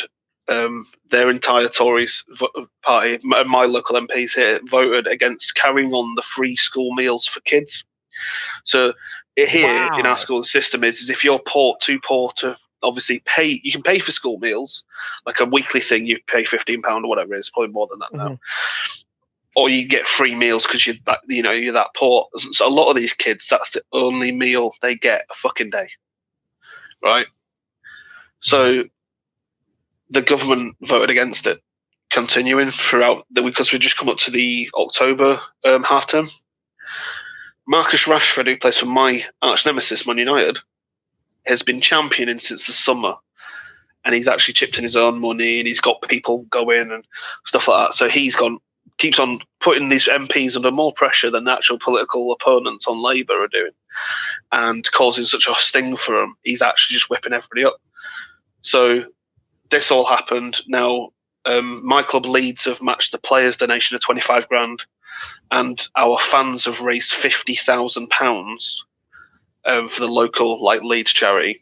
It was to do with not paying for a pay-per-view games that they're doing, but this also kicked off at the same time. But even in my town, there's a little cafe which has made no money and has obviously been fucked over the pandemic. They're offering kids free meals. There's lots of little companies. McDonald's have decided to give away 1 million free meals to kids who can't afford to eat. I think that's worth it. I'm gonna do you a solid this time, Meef. I'm gonna put. So Marcus Rashford is Marcus Rashford, British footy players, and local Brits who are helping feed kids going on the Wall of Fame. Right there for you. British footy player sounds like one of Casey's websites he goes to. I didn't say footsies players. I said footy. Wall of Shame right now. Let's see. Jordan Devlin's on there. David Lagana. He finally blocked me. Jordan Devlin finally did? Yeah. After I called him a useless bag of shit and he shouldn't be on the air, and I went for him a little bit. So Meef never wasn't afraid to go in. Let's see. David Lagana, Jeffrey Briggs, JT Wilcoxon, Velveteen Dream, Impact for that thing with the no verifications, Brit Wrestling, Pedos, Predos, and Pervs, Tessa Blanchard, Retribution. Oh, no, Retribution's off the list. Sorry. Definitely off the list now. I love that segment this week. Let's see. Ricochet until he cuts a promo. God, poor Ricochet's going to be on there forever. Oh, no, he has to stay on there forever now due to that. No. Spotfest Radio, Austin Theory, WWE for trying to take over Twitch. That's good. Look, I want to get to the one I got to add this week. You got to put me on. You got to put me on the Wall of Shame this week because I haven't taken I have not been taking time code notes for the whole episode. Oh, you're on your own Wall of Shame then because you're the one that's going to have to figure out where the breaks go. You hate yourself. Byron officially hates himself. He's got to now rewatch this entire thing. Hour 35, Byron, would be one. And we're all over the place today. Good luck. And I didn't do any hand signals, so there's no visual cues. I started cold. And I do audio. I read the timeline, the audio wavelengths. I don't go off visual cues. Oh, you're so screwed. I feel so bad for you, kinda. Look, I am adding one of my favorite people in wrestling. I'm adding one of my favorite people in wrestling this week to the Wall of Shame. I gotta add my boy, my homie, Rick Knox. I gotta add Rick Knox to the Wall of Shame. I have to do it, man. I hate doing it. Rick, if you're listening to this, I'm so sorry, but brother, we gotta talk about AEW. I was about to add your other homie, Tony Khan, to this list for the same thing. You think so? But Rick is okay. Yeah. So here's what happened, guys. Somebody explain what happened. Byron, explain what happened. Why am I happy? Why does Casey want to beat Tony? So there was a big tag match, one of the Bucks specialties, and Alex Reynolds. I know. I'm just getting the name straight in case it gets mixed up later. Took a move. I think it was a DDT or something from Private Party, but he took a move that knocked him for a loop for a second, and then he just lied motionless on the mat for probably over a minute. 45 seconds at least. He took it was before they moved him. And it's just when you watch it back and you're looking for it, it's pretty scary because he takes a double top rope move from Private Party, which could be relatively protected, but also it may not have been on the radar there. But then his lip body gets dragged to the corner, and then his lip arm gets pulled up to the rope for a tag. So he's out of the action. Jerking his neck. And so all of that happens. And so at that point, something's wrong. And then they continue because it's an intricate, coordination of tag team spots. And like Nick Jackson had a House of Fire spot against two people. One of them had to be him. And so he zombie walked through the whole thing. And it's like watching. He staggered towards it, like he literally just walked it, didn't he? Rather than actually reacting, he just walked away from the move. Nick had to wait for him to anyway. And so I'm going to reserve. It was Weekend at Bernie's, right? I'm going to reserve judgment for Casey and me when they get into it. But just to describe it, when you go back now and watch it, it's pretty horrific to see from this perspective. And so that's what happened. And why Tony? Why you guys? So how do you feel about it? Okay, I think it was like watching Weekend at Bernie's, but not in the hilarious, uproariously funny way of the actual Weekend at Bernie's movie, cinematic masterpiece. Someone should have called an audible here. If it wasn't Rick, it should have been Tony, because he's the one that Can I share this thing, Byron? 3 days, 3 or 4 days after Principe Aereo. Am I sharing this thing? Yeah, it's working. It's working right now. So he's out. They do this move, which maybe they could have protected him on. Yeah, he's not kicking out, and now blade. Okay, so why right here does Rick Knox not check on him? Yeah, he doesn't do a hand grab. checks- He doesn't doesn't check do hand him. He grab. doesn't do Yeah. anything right here. At this point, they should know. Rick the is ring. calling it by for a the clean way, tag. he's Has already not checked on the before guy this yet. drag. What we've missed is him actually being unconscious for about 30 seconds before that. He was out before he was out on the move prior to the double splash that we saw. Yeah. Yeah, they hit that top rope dive on a dead guy, basically. So, which there are ways that you could, like, especially a leg drop where you don't even touch the guy. They touched him. But yeah, I mean, and the thing is the shock of the mat on someone who's because but the weight hitting the mat will bounce him Rick up. Knox finally just went over and looked at him, left him there, still didn't check his hands. There should be the bad bits coming up. So another thing about Rick Knox is that he has right here is the House of Fire. Look, where he's like falling down. Like he could barely get through this, you know. And now he still goes to him in the corner. I mean, but they still look like a bulldog. It's all neck. It's all neck. And to me, that's just like there should have been an audible. There should have been, but like after Matt, would fire all of them involved in the match. I would fire every single person in there. I wouldn't care. I'd be but here's the thing. Here's the thing. Bad things happen in wrestling. It is the ref's job in there to be listening to Gorilla, to go over and check on guys after any big spots. You do a quick check, if nothing else. You grab their hand. They give you the squeeze. You're fine. You move on. Knox never did that, and I know Knox is a great ref. Like he's taken some bumps himself, but at the same time, this is part of my problem with these giant 10-man, 20, 30-man tags. There's so much going on that Rick is like still calling tags and trying to move the action along. He's worried about getting to the picture-in-picture break or whatever the hell else other thing he's got to do. And he leaves the guy unchecked to the point where other performers are going through the motions and dragging this guy around limp. You know, was he unconscious? Maybe he was fine. I don't know, because Rick never checked on him. He just never did. I got to put Rick Knox on the wall of shame. I got to do it. But honestly, what are you going to say? Did they not learn shit from Matt Hardy? Yeah.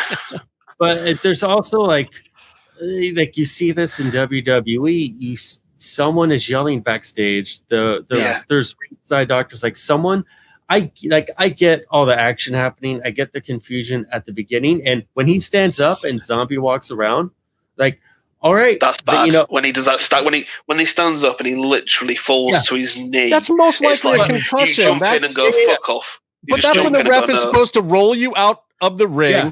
Another ref or a ringside attendant comes out and checks on you, and they put the kibosh on it. Yeah. Or somebody at Gorilla is calling in saying, "Hey, hold that guy, switch the finish." Like somebody at Gorilla is supposed to be working it out. And here's why I can't blame Tony Khan. I can't blame Tony because the whole thing is he is a money mark to a certain extent. He's supposed to be the business guy. He can be involved in storylines and what he wants, to be the presentation of the show. But he came into this thing with a bunch of other wrestlers. He gave Kenny Omega a chance to run division. He has Cody as an executive EVP. He's got the Young Bucks in there. Those are the guys that are supposed to tell him about the wrestling stuff. It's not his job to be sitting at Gorilla to protect wrestlers. He's not the one that's been doing that stuff for 20 or 30 years. They have those guys there in the promotion that know better. Somebody in Gorilla should have been yelling at Rick Knox to make sure that was okay. But they should have stopped the fucking match and went on later. It's a taped show. It doesn't matter if they stop and check on him. I think this one was actually live again, wasn't it? Or are they back to they might be. I don't know. But also, like, the Bucks are probably among the best at arranging these types of matches. They could have recovered. It's becoming, I mean, it was always apparent that this is a mark promotion, and that doesn't mean a bad thing necessarily, but it's great to have that enthusiasm, and it's that generation. However, you're seeing these types of choices where they're a little bit too close to being a fan, like the Matt Hardy's match with Sammy. I get it if it's a live show. I get the performer impulse. We have to have a finish, and the finish should be relatively safe. Sammy's gonna fall in some styrofoam. However, like that should have been stopped.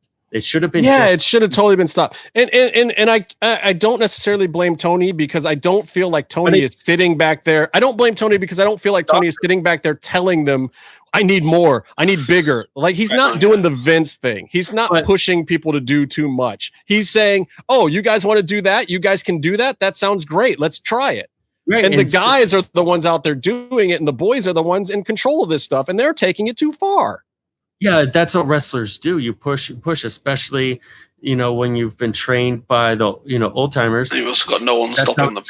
But their doctor, the guy who's in charge, he should be the one who makes these calls. He should be the one who doesn't care if the show finishes the segment. Well, in this particular instance, all these guys have complete respect for Rick Knox. If Rick Knox had pushed him out of the ring or said, stay off of that guy or hold on, unlike what we were talking about with Big Rick earlier, like you saw what happened when Big Rick did that to Ivelisse in that Lucha Underground match, Marty Elias read him the riot act right in the middle of the damn match.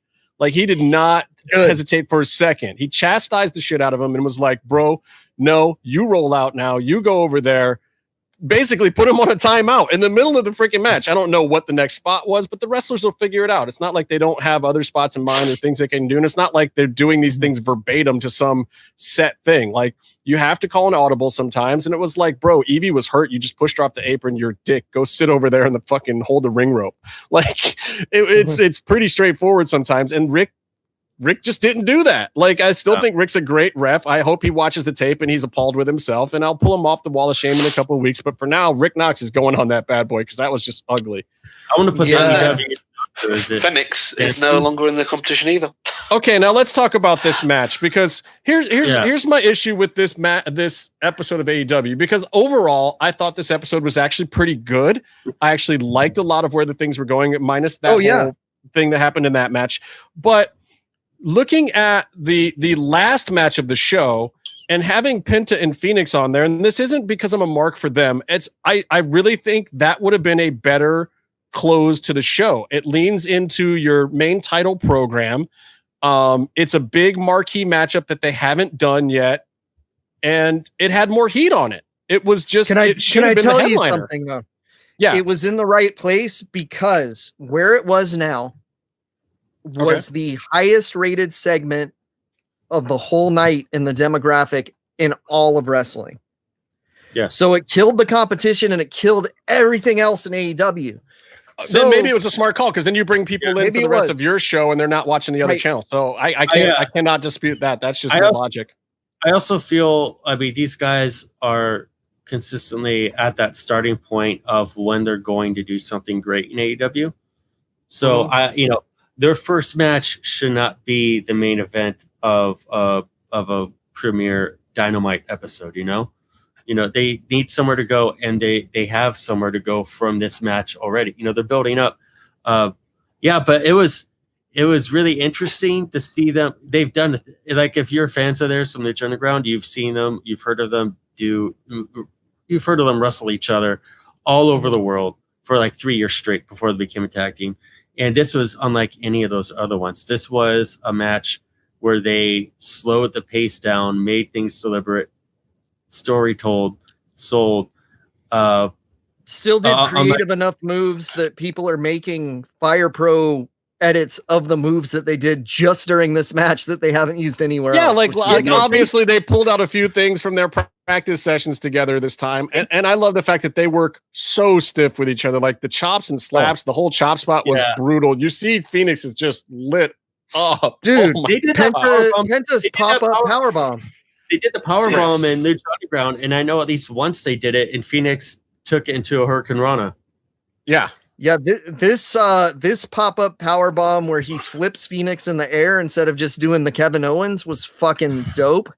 Also, Phoenix did a satellite head scissors into a destroyer. Which, that was dope. That was amazing. Even if you hate destroyers, come on. I've seen that live. That with those two do that live, yeah. Oh, I mean, not against each other, but they were tagging against somebody, and they did when it's with each other, it's great because they feel so comfortable and safe with each other. Yeah. They've been doing this for 15 years together or more, whatever. And like Phoenix doing the run down the rope and Penta stopping it and countering it was amazing. Like Phoenix, I hope to God he never does that with anyone else because that is not safe. But for him to do it with his brother, they did it exactly right. It looked crazy. It was like, what is he do? Why is he running? Oh my God, why is Penta stop? Oh my, like the whole thing was just crazy. So, and Phoenix getting injured was on Phoenix, right? Like, I don't think he landed on his own head. Yeah. Like he did that to himself, right? I don't think anything was really a botch there. He just overextended and landed on his own dome. He landed. Scotty used to do it all the time when he did the Frankensteiner, dude. I think it really benefited from being a brother versus brother match too, because the announcers were able to cover it really well, where they did the pause and checked to make sure he could keep going. And they also were a little lighter because he didn't want to hurt his brother. Like things made sense. Well, the most things made sense. The one thing I did not like was Pentagon doing the arm breaker, a move that we know from Lucha Underground is the ultimate finisher because like guys stay out for 8 weeks after that. You know what I mean? And here, not only does it not put Phoenix out, I like the fact that he was pulling up a little lame afterwards. It gave them some options storyline wise, even if Phoenix didn't have a legit concussion that needs to keep him on the shelf for a week or two. They could have played up the like, oh, he hurt his arm and now that's why he loses next week to Kenny or something, which is I think where they would have gone. That Penna's arm breaker actually cost Phoenix the match against Kenny, and then the dissension between those two with Eddie would have played, but this way works fine too. But I do like, however, that the Mexican Destroyer won the match. Yes. Like, please, let's not put this in the 3rd minute of a match and have it not win or even phase a guy, and then they go on for another 20 minutes. I like if we're gonna have these level moves and they're successful, it should end the match. It's over, bro. Nah. It's like an ultimate version of a finisher, so it's knockout. Like Byron and I talked about with Papa November on Twitter, every time almost that Penta got beat in Lucha Underground, it was by a destroyer. So Phoenix knew that was his weakness. And Penta knows it's his weakness because he used it on Rey Mysterio to beat him in Lucha Underground. So he knew that move fucks people up. So he started using it himself. And Penta started doing it from the middle rope when he did it to make it hurt even more because he's a sadistic monster. I love it. That's psychology behind that shitty move that everyone hates. So there you go. Right. I once saw this indie match. I think it was a 4-way, and it definitely had Swerve. I think I had Callahan, may have had AR Fox and someone else. And the start of the match was everyone running at each other and hitting destroyers on each other for like 5 minutes to start the match. Were they doing leg slaps in the middle of the destroyers just to make it sound like people's necks were cracking? Maybe. That's not a bad idea. I know AR Fox can pull it off. AR Fox would do it over his head and still make it actually dope. But at the same time, come on, guys. My concern here is that it seems like there's a lot of injuries happening that needn't happen in AEW. Right. I know there's been a few in NXT I mean, as well, but you look at this one. Unfortunate ones, whereas some of these have been like, oh my dear Lord. You look at this one with Phoenix, and this one is certainly not to blame on the company. Oh, no. It's just, and it wasn't even the craziest spot in the match. It wasn't even the craziest spot he did after that. He took a bump. He probably has a legit concussion, and should stay on the shelf for a little while. Just concussion protocols. Same thing they do in the NFL. Look, you get racked up like that, you sit a week. You just should. It's just safer for your body overall. We don't need him on TV that bad next week, as much as I'd love to see him in Omega. But I'm pretty sure Omega's going over anyway. Right. I think it leads to a decent story. If Hangman wins this whole tournament, I think that's just awful. I think that new heel probably going to happen. Yeah. The new heel Kenny needs to be the face of their company. It's a good thing. I like what they're doing with Kenny already. He's the name. He's the brand. You're going for ratings. Establish your show. Get your show to the mountaintop first, and then let's mess around. Let's not. The only way Hangman wins the tournament is if Eddie Kingston wins the belt. So I'm kind of down for that. At least. So that'd be okay. I still think here was my thing. Well, I'll let Chuck in a second part. But here was what I would love to see happen. Now that we know that Pentagon is going to come in for Phoenix. He's going to face off with Kenny. I think there's some type of a little screw job in there to protect Penta from losing, but he's going to lose. I think that Kenny goes on to win this thing. I would love to see Moxley drop to Eddie Kingston. And then I would love to see at the pay-per-view after that, a 3-way dance with Kingston, Moxley, and Kenny after Kenny wins this tournament. And then Kenny goes over, takes the belt off of Kingston instead of Moxley. So it protects Moxley to still be in the title picture, but you have Kenny at the top. And I think you have an exciting company that people will watch for a long time and your ratings go up. I think they need the belt on Kenny Omega. They absolutely need the belt on Kenny Omega. Yeah, I think so. I mean, I like the promise. There's so much I want to get into, but I think the Cowboy has a couple more years of growing into his role. Yeah, he just does. And which I think he's doing. Wyndham Jr. He showed. Listen, we called him out. He showed up to AEW out of shape. Kenny called him out for that too. And like a week or two on commentary, it's a real thing, and he's getting into it now, and he's working his character now, but he's not there. I think Eddie Kingston has to be one of the best hires of all AEW as far as where he came from, probably how much they're spending on him and how much they're getting out of him. He's a guy who probably, like, he could barely walk 10 feet. You know? Correct. But he can carry a third of the show in promo, like you just saw. He is the type of guy who can eat quality minutes, keep ratings without taking bumps, so you can rely on him. He's a guy, he's 100% a tremendous, phenomenal transition champion. Yeah, and if you believe Twitter, he can eat a lot of quality things. He can eat a lot of quality things. If you believe Twitter. God dang it. All right. One other AEW thing I got to talk about. I got to talk about this MJF Jericho musical number. I hate musicals. It's so cringy. It's so groan worthy, but I have to say, I absolutely loved it. It was, God damn it. It was the best kind of painful. I hated watching it. I hated myself for watching it. And yet when it was done, I was like, oh my God, that was a brilliant use of 15 minutes of their airwaves right now. It really was. Because God forbid they put Angelico and Jack Evans on TV. I listen, I agree. I thought it was great. I was concerned about the segment until they broke into a musical number. Right. I agree. I actually agree. Like when they went into the musical number. And the funny thing to me about it is one of these guys is an actual legitimate rock star. Hold on. It wasn't the one that was singing good through this whole segment. Yeah. But somebody was very into musical theater when they were a child. MJF was like part of choir or whatever, like the music thing is. Yeah, a cappella, like it's funny because Jericho, like, I love it, and he's great at what he is, but he looks like he's sweating vodka out there the whole time. He was fucked. He was probably was. He was. But I've been midday drinking. It's now 7 p.m. I've slowed down drinking so much because I'm basically 30% alcohol. I'm pretty sure Jericho could gas from a 4-ounce curl of vodka at this point in time, but still entertaining. It's fine. Yeah, but that also puts over MJF too.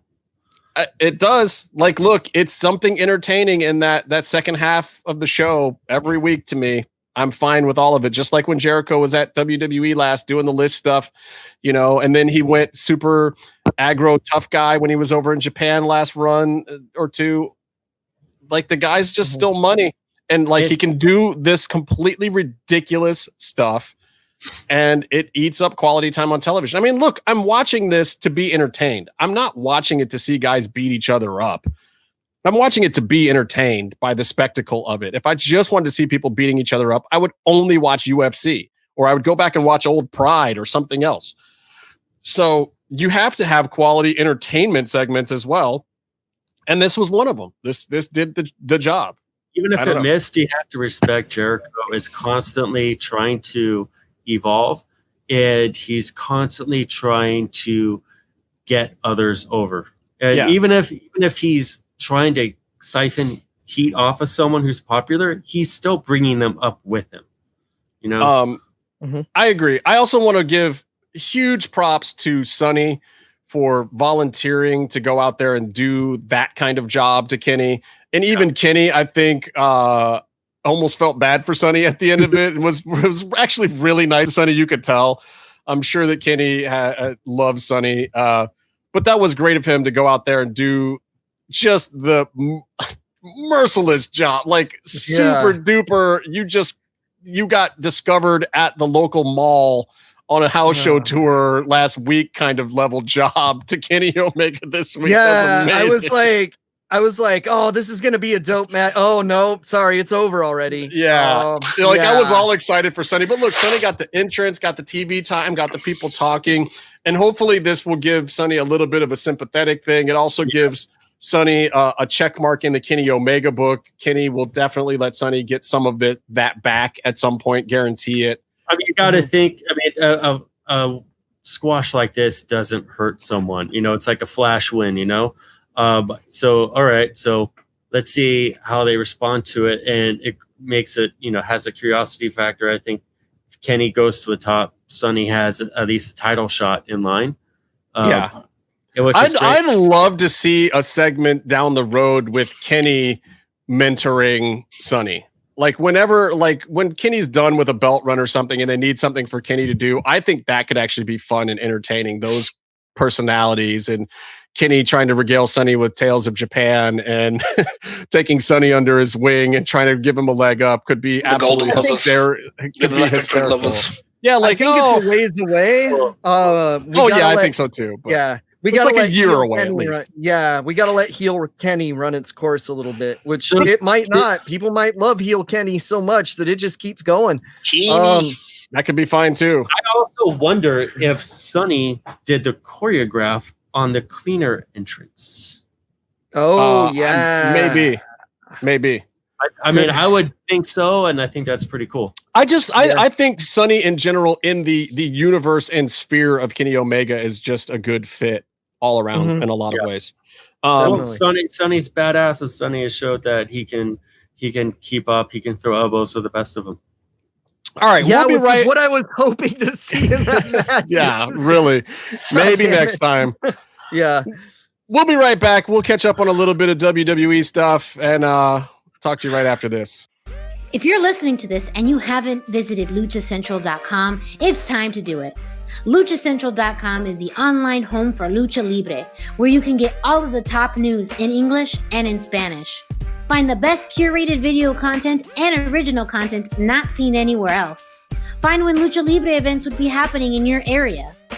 Find photo galleries from top photographers covering Lucha Libre around the world. From weekly polls to annual awards. Seen and read by top executives in all of the major Lucha Libre promotions across the globe. And on top of that, it's free.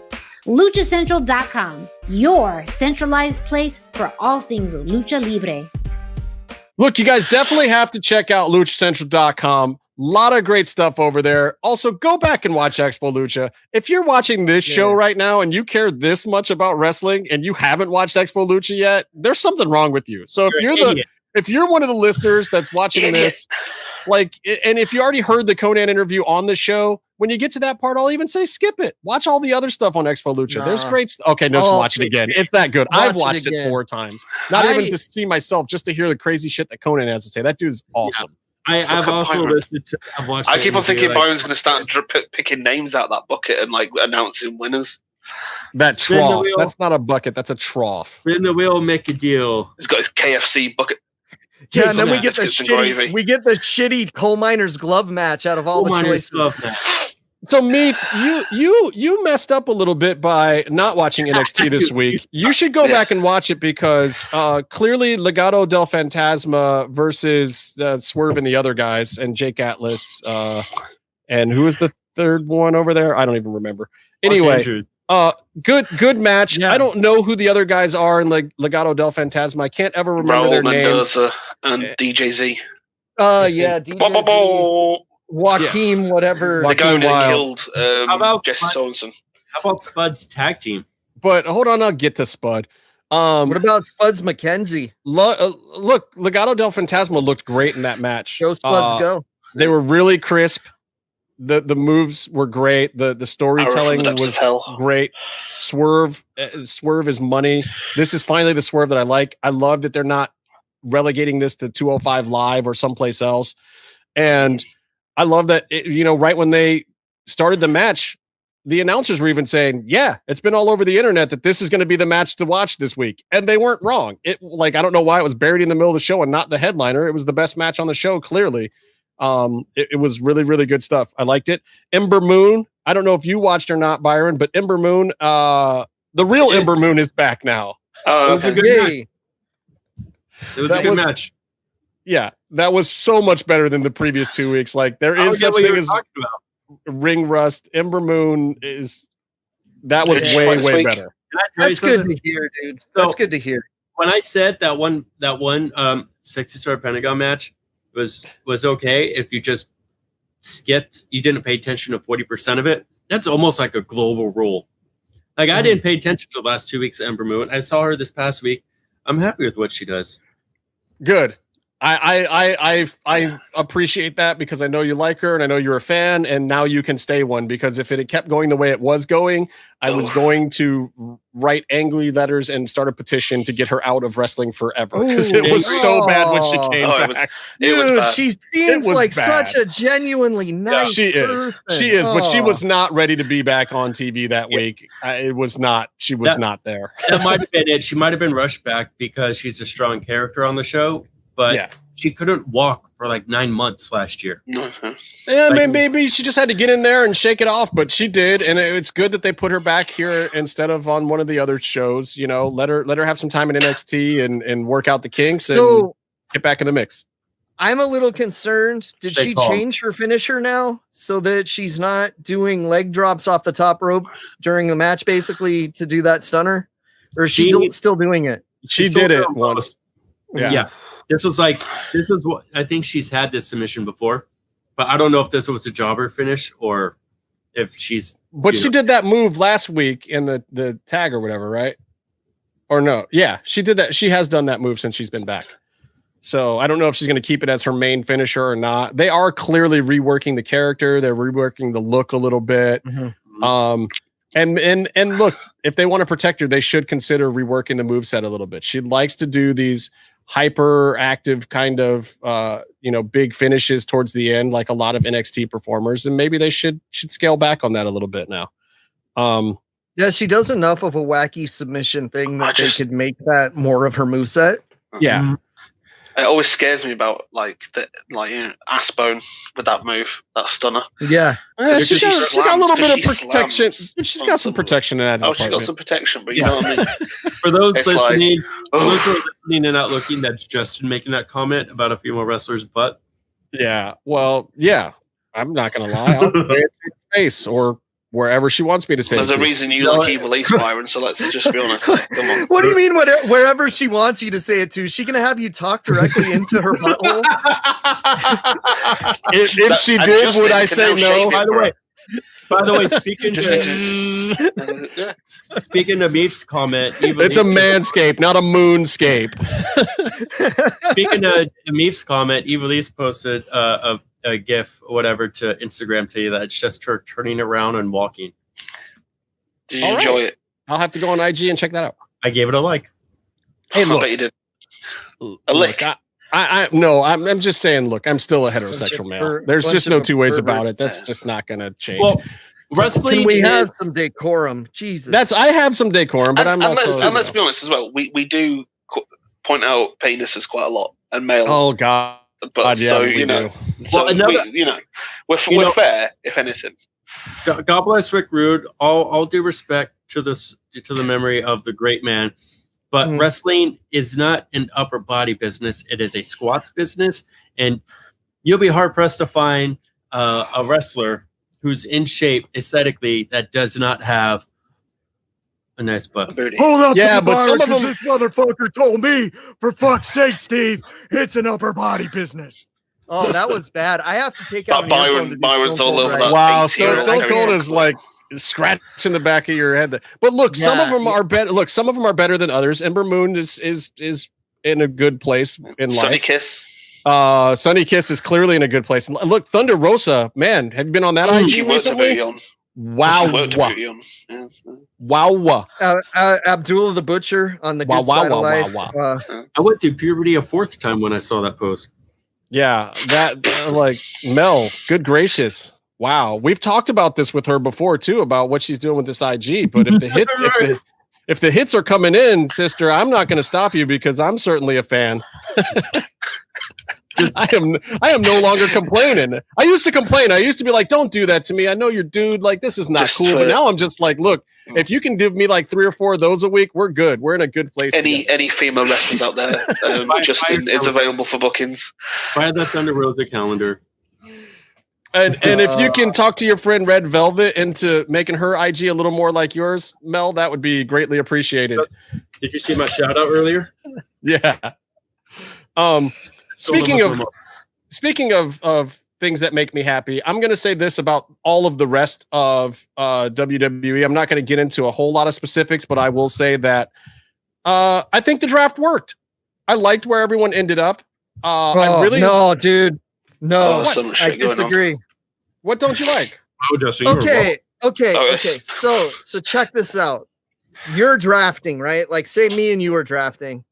I know that I destroyed both you and Byron in the Lucha Underground draft. Oh, I know. And this is established. So my expertise on this has been established. Okay. So if you are the one drafting and you want wrestlers for your show, they had this rule that you could pick a whole unit or you could just break off a guy if you want. Why the fuck wouldn't you just take all 3 dudes in New Day if you could take all 3 dudes in New Day? Why would you say, hey, Big E, we just want you. We'll leave those other guys to our competition show because it's supposed to be a competition between the 2 shows. Why wouldn't you just say, I would do that. All 3 dudes? It happens all the time. It's like in football, you know, you're drafting the guys out of college. You could take 3 or 4 guys off of an LSU or a Clemson, but sometimes you want to break them off and put them in a new situation and see what they can do because they're going to fit in better with your overall scheme of things. And I like the idea. Like, look, here's the simple fact of the matter. Storyline wise and behind the scenes wise, and, you know, exposing the business. If Big E is ever going to have a shot to be anything, it's now, and he's got to do it solo. Yeah. And, you know, even storyline wise, I think that can be the storyline of like, hey, brother, we broke you off from your dudes because now's your chance. And they can even play into that as they don't push him. They can keep playing up that storyline of like, bro, this is your shot. How come you're blowing it? Kind of stuff. I'm sure that what they're going to do is they're gonna feud him with the Hurt Business if they're on the same show, and he's not gonna have backup to help him in his fights. So that you're really rallying behind him. They switched on the other one with Kofi and Xavier. So now they got to do it the other way around then and have them with less backup. But that works. Look, for Raw, one of the best things on Raw has been black guys feuding with each other over there. That's working great. Hurt Business is great. They tried to, Titus tried to get in this week and was denied, and that segment was actually hilarious. Then, you know, the Fiend and Retribution against the Hurt Business is also totally working. And oh my God, the Fiend and Alexa Bliss on Raw works so much better than SmackDown already. I don't know why. I can't put my finger on it, but having all that extra time and having the Bray's long entrances and weird vignettes and just moments of Alexa staring at the camera when they have a 3-hour show to fill on Raw works so much better. And I actually am liking it. I was totally into it. I was buying all of it. I was like, wow, I'm actually watching Raw. Like I'm watching it. Who does that? Not me. It makes so much sense. To like put Alexa Bliss in a character-based program that doesn't really revolve around fighting or wrestling. Oh yeah, it's great. She's been hurt. No, but the psycho Harley Quinn kind of thing that she's doing, and the fact that she can get out there every now and then and go in the ring and do a little bit of wrestling. We know she's got good promo skills, and she can definitely get into a character and a long-term storyline. She knows how to do it. It's one of the reasons why she surpassed other girls that were ahead of her, you know, coming in from the women's division. It's why they put that belt on her for a while. She's perfect for this program. And also the fact that Bray comes in and out of these characters. Before, it was weird on SmackDown of like, you're giving all this time to Bray Wyatt. The entrance takes 10 minutes, and then you're doing a fun house segment, and then, you know, you're having him run in a match. But on SmackDown or Raw, it worked. He interrupts Retribution like 3 times throughout the night. He comes to the ring and does his full intro, and Alexa stares at the camera. Then they do a Funhouse segment. Then he's back at the end. It works. Until they shorten Raw, please give me more stuff like that actually fills time great. Give me a Randy Orton promo every episode. Let the Hurt Business turn down people, and Hurt Business playing up the whole Ricochet thing is hilarious too. So when Bray interrupted Retribution, did he say, if this is anyone but Slipknot, you're stealing my bit? I wish. And boy, the internet is sure clamoring for The Fiend and Alexa versus Kross and Scarlett. Yeah, hey, go for it. I mean, it sounds like Money in the Bank to me. Though I would never give Kross a briefcase, because you know what happens then. Nothing. Byron, that's bad. That's bad for your teeth. Don't do that, Byron. Byron, you're bothering me. Chewing on the fork? He's chewing on the fork. I'm not chewing food out of my teeth. He used that same fork to comb his copious genital hair because he has not received a shaver yet. Oh my God. No, he has. He just wasn't living at the place he received it to by the time it got to him. Gotcha. One of these weeks, Byron will actually get himself cleaned up, and then we can hear what he thinks of these products, because I'm all about it. And don't forget, hit up manscaped.com, use code MMM, get that 20% discount, available in the United States, UK, Canada, and Australia. Yeah. That's amazing. You know what it's gonna sound like, Justin, when he finally gets it? Oh my God, I can finally see it. And it's so small.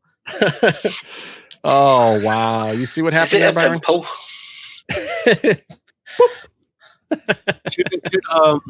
That was his first orgasm. I think it burst the spot. Should we Twitch stream shaving our assholes with the Manscaped logo? I thought about doing it. That is very against Twitch rules. Twitch has very strict rules against that. Wait, can we do that on this show? Can we do it on YouTube? I think YouTube probably has a no. Can I blur? Can I just show everyone how these things work and blur it? No. Justin, we've got to do it on OnlyFans so we can make money out of it. Okay. I think we do. That might be so. Be sure to follow the Delicious Daddies. $20 a pop. We'll see. That might be an option. I'm not afraid. I can do those things. I don't know. We'll see. I'll do anything for money. I got to go watch this Khabib thing because I still haven't seen it. You guys should go watch some wrestling or do whatever it is you do. Balls. Maybe shave some balls. Shave your balls. You people out there should go watch Expo Lucha if you haven't seen it, and go to manscaped.com. And Byron, you should just get a life or something. Yeah, dude, because you know what? We all dress up for Halloween, right?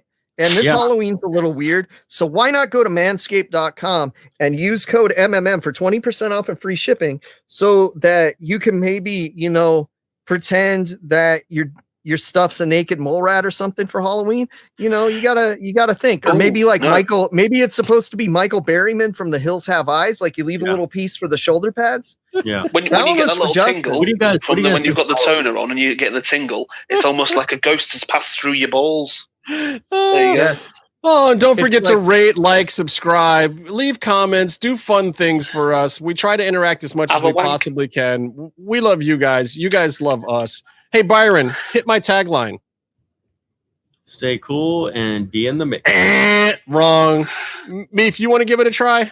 Stay calm and eat a tree. Jesus Christ. I Casey, got it, Justin. do you know this thing? What do you got? I do. Penis. God damn it. I hate this show. Stay calm and stay in the mix. Penis. Stay in the penis. All right, I'm going to go cook dinner for real because I'm starving. Okay, have a good dinner, Justin. Later, gentlemen. See ya. See you soon.